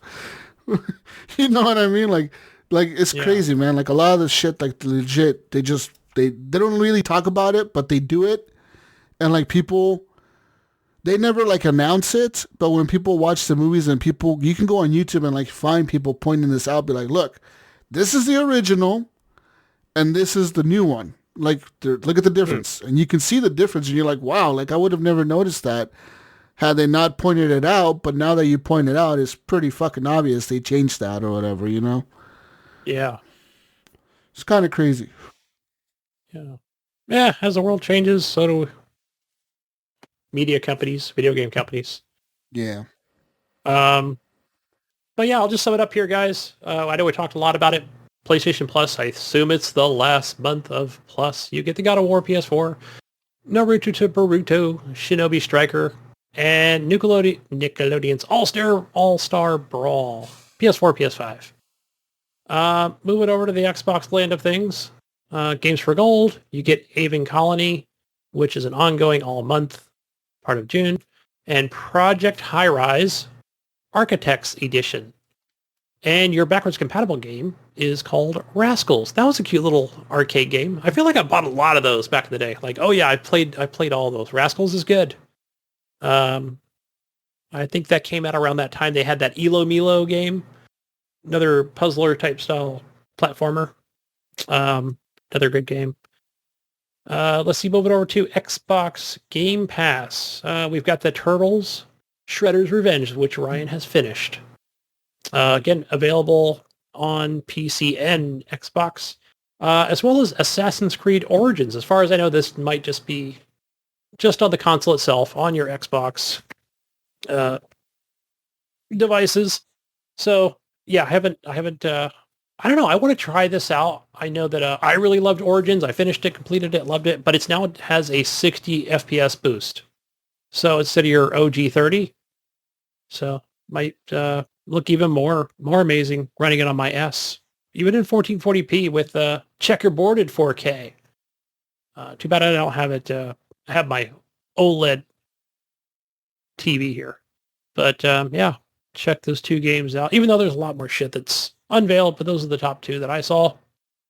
And over to Epic. Epic's free games here. I'm going to go to the Epic thing again here, because what we have on here is Superland. So that is available now. It looks like you play as Gumby in a first-person view type of things. So yeah, this came out in 2018. I totally missed this game. Looks like it could be fun. Kind of I want to say it's a sandbox, but the description shows as it's a mix between Portal, Zelda, and Metroid. I don't see any Zelda in this game. Yeah, I see the Portal and Metroid style type stuff, but it does have some puzzles. Beat up monsters, find secret upgrades and abilities that help you reach new places. So yeah, check that out. I don't know if it is. I don't see an option for it being co-op or multiplayer. So yeah, check out Superland. And I'm just going to go back here real quick because there are two other games. I'll probably announce them next week, but they are coming out in a couple days.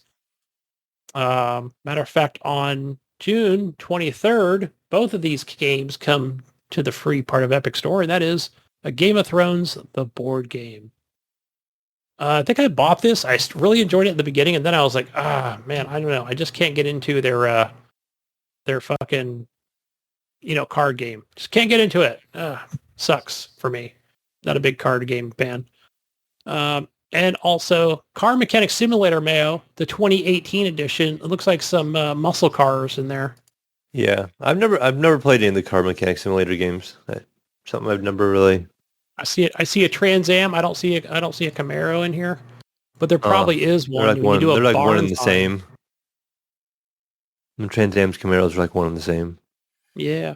Build and expand your repair service empire in this incredibly detailed, high and realistic sim game, where attention to car detailing is astonishing. Find classic cars, unique cars, in the new Barn Find module and Junkyard module. So, hey, you know what I thought would be a good... It's probably something they've already done. Because I know I see these games on Steam. Car Mechanic Simulator 19, 20, 21, 22. Probably 22 is already out. They're probably looking at... they do them like every year now, I think. Like a Madden game, right? It's just these things are going to be out. Yeah, and then just keep adding more and more cars. Yeah, I thought, okay, what if we take the Car Mechanic Simulator, right? And you get the Camaro, you get the 2022 Camaro, Mayo, and yeah, and just really just kind of go from there, right? Like not exactly a barn find from 1984. Thought that would be cool. They're getting hard to find. GM's not making very many of them right now. Nobody's making cars anymore. Everybody's going. I see Ford is trying to go all electric, and yeah, a lot of them. You're gonna have to like order your next car on an app. They said, like, oh, you just have to order your new electric car. I'm seeing more of those Rivian cars and more Teslas, and yeah, it's getting harder to find parts. Where I think we're going. I don't know. Are we going more hybrid? Hybrid electric gas or just electric? I have no idea. I think we're just going more just electric anymore. Seems like it. Where's the electric trucks? I've seen them. That one truck that you just mentioned, the Rovio, the whatever. I saw one of those the other day on a highway, and I didn't know what it was at first. I had to look it up. I had my son Google it, but I didn't get a lot of details. I think that's what the brand is called, Rovio. This is like the but brand. I meant, is it coming from Korea or Taiwan or China? Who knows? Hey, but one thing that's interesting, I know I've said it on the show before, but Mayo, what is the number one export of California as far as dollars go? Money value. What is our number one export in California? I have no idea. But it may come from other states, huh? Corn. Electric cars. electric vehicles is number one. I was like, what? I thought it would have been like produce because we are whatever, we have the most highest agricultural, thing. I thought it would have been like grapes or some shit, since I'm in the wine industry. Right. Maybe it was at one time. It could have been grapes or sunflower seeds or whatever we make. Yeah. A lot of lettuce. No, but no, I was like, what? Apparently, Rivian is its own brand. Yeah, they're their own. Yeah. Hey, man. I thought it was going to be like I had a by question Mazda for you, Mel, because I something. saw a video about this the other day. Okay. In Ohio, you guys have drive-through like quickie marts? Yeah, we have like drive-through. Not necessarily quickie mart, but so you have like these licensed drive-throughs where basically you go through and you can buy. Some of them will have alcohol, mild alcohol like Miller Lite and stuff like that. You can buy drinks and stuff, and you just drive through, and you don't have to get out of your car. Somebody comes to your window, and they have it all in coolers. So you have coolers on both sides. It's like basically like a garage. You just drive through, and you don't have to get out. And they bring it to you, and they just pass it in the window, and you give them your debit card like a drive-through, and that's wild. I didn't know that wasn't a common thing. We had one, Mayo, that I remember probably as I wouldn't say I don't know, whatever I was 12, probably 12 years old. And it was in Pittsburgh, California, not Pennsylvania, but in California. But it was described just like you say. And I've never seen another one since. Everything else is go park and pay. And oh, now I know what I can do when Evan Tanaka, our very own Evan Tanaka, is coming to visit me here in a couple weeks. Take him to one of those. Take him to the drive-up quickie mart. We're going to go in the Camaro and we're going to drive through and get some drinks. That's fucking crazy. I've never seen such a thing or heard of such a thing. I'll blow his mind. He'll be like, "What is this thing? Where are you taking me? Why are you driving into the store? We're going to Quickie Mart, man." This is like the highlight of Ohio now. We have a drive-through, quick serve gas station type thing, and they're like, "What? What?" Yeah, I mean it's not a gas station, but yeah, it's just convenient. So basically, there's probably 3 or 4 of them within a couple miles of me. It's just a big building. Then? No, they're never busy. There's always only like 1 or 2 cars maybe going at a time. It's not very often. Like you can go up there and you'd be the only car there for the most part. And you just go in and I can see if it's like, I guess if it's a bigger, larger place, like, I don't know, maybe like, I don't know, I'm just trying to think of a good example of, maybe, something like a name of Chevron or Quick Stop or whatever. It's got gas, you can buy milk, liquor, candy, sodas, whatever. Yeah, I mean, I can't really describe it, but think of like a Jiffy Lube or like an oil change place. You have a door on both sides. You drive around, you go in one side, you drive into the building, you stop in the middle, and it's nothing but like coolers on both sides, and you can see them. And you can just be like, hey, I want a Miller Lite or I want a Pepsi or whatever you want. And then they just go get it out of the cooler. Get a Coors Light for the kid in the back, sure. Right. How much? Yeah. And it's the typical laws. You got to show your ID and all that kind of stuff, but... That'd be crazy. Like, what if you just drive off? Yeah. Well, you usually have to hand your debit card first before they go get it. Like, you can tell them, like, oh, I want a 20-ounce Dr. Pepper. They don't bring it back to you and give it to you first before they pay for it. You have to give them your debit card first. They run your card, and then they get it. That makes a little bit more so sense. No drive-offs. No drive-aways?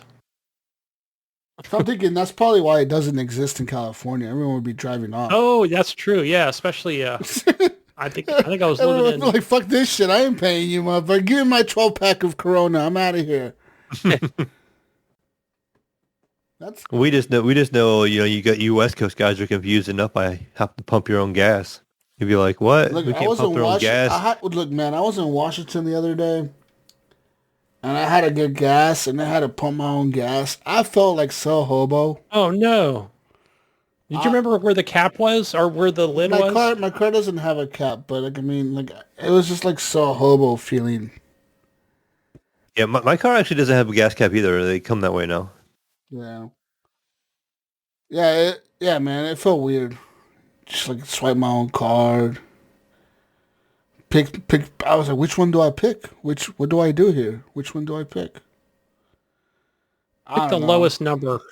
It was big numbers and little numbers. 87. I always go with the number 87. 87. There was 93. There was something else, 92 or something. I don't know. There were a lot of numbers, Mayo. I was confused. 87, 89, and 92 or 93. Yeah.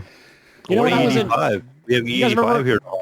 You guys remember when I sent that picture to you, that text of when I was in near Honolulu, kind of between there and that whatever Pearl City, and I kind of liked what the that gas station. It almost looked like an AM/PM, but more hobo. But they had they only list one on the sign on the outside. They only list the regular price.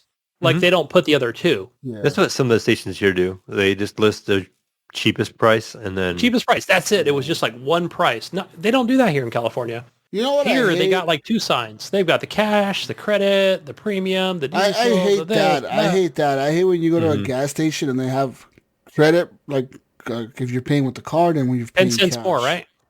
Yeah, it's like what the fuck, dude? Like fuck you, man. Like let me pay the same price for both.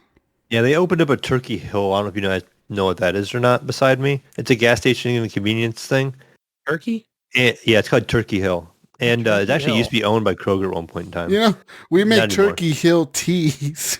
Yeah, it's the same I company. remember that. I remember They have a convenience store. That's a convenience store. Yeah, but the thing is like they just brand new building, and they have a gas station as well, and they advertise their gas, and then if you're a member, it's like 20 cents a gallon less. So when I went in there, they're like, "Hey, you a member yet?" And I'm like, "No." So I'm like, "I'll take it. 20 cents a gallon off, right?" Right. And so they gave me like this card, and it's attached to a thing. It's kind of glued to this cardboard envelope looking thing. And so I take it back to my place. I didn't look at it for a couple of days. Well, I'm like, okay, you have to register this thing online. I go to their website, and they're like, you have to link your bank card and everything with it, and this and that. And I'm like, nah, screw that. That ain't happening. Yeah. I just threw it away. What?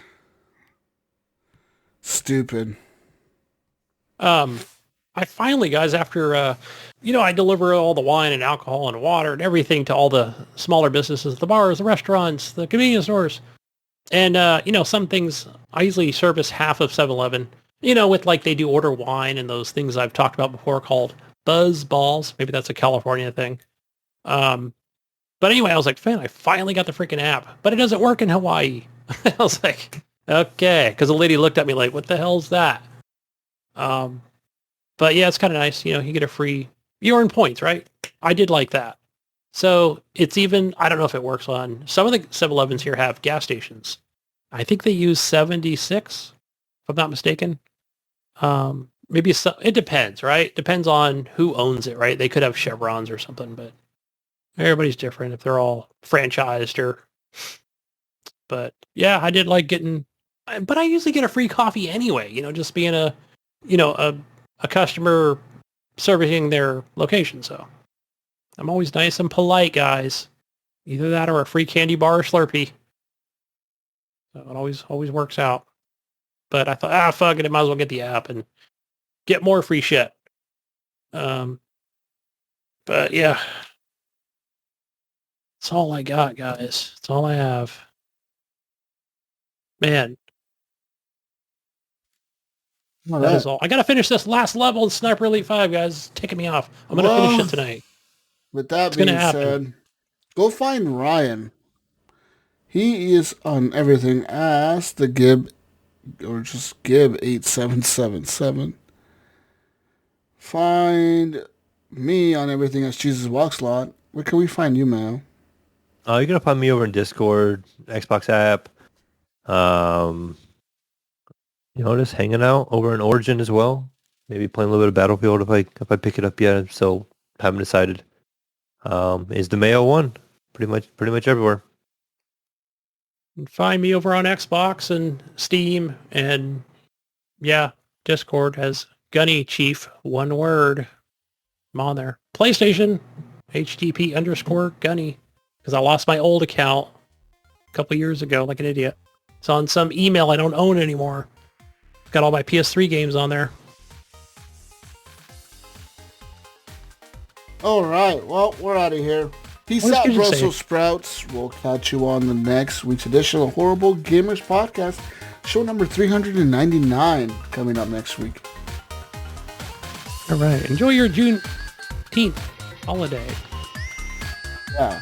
You work for federal government, and only in some states. Oregon is one of them that recognizes them. Same here in California. I was like, hey, where is everybody? They're all taking the day off. Everything's closed. Yeah, all the federal shit's closed. All Father's Day and Juneteenth. Anyways, we're out of here. Bye, everyone. Bye. Yeah. See ya.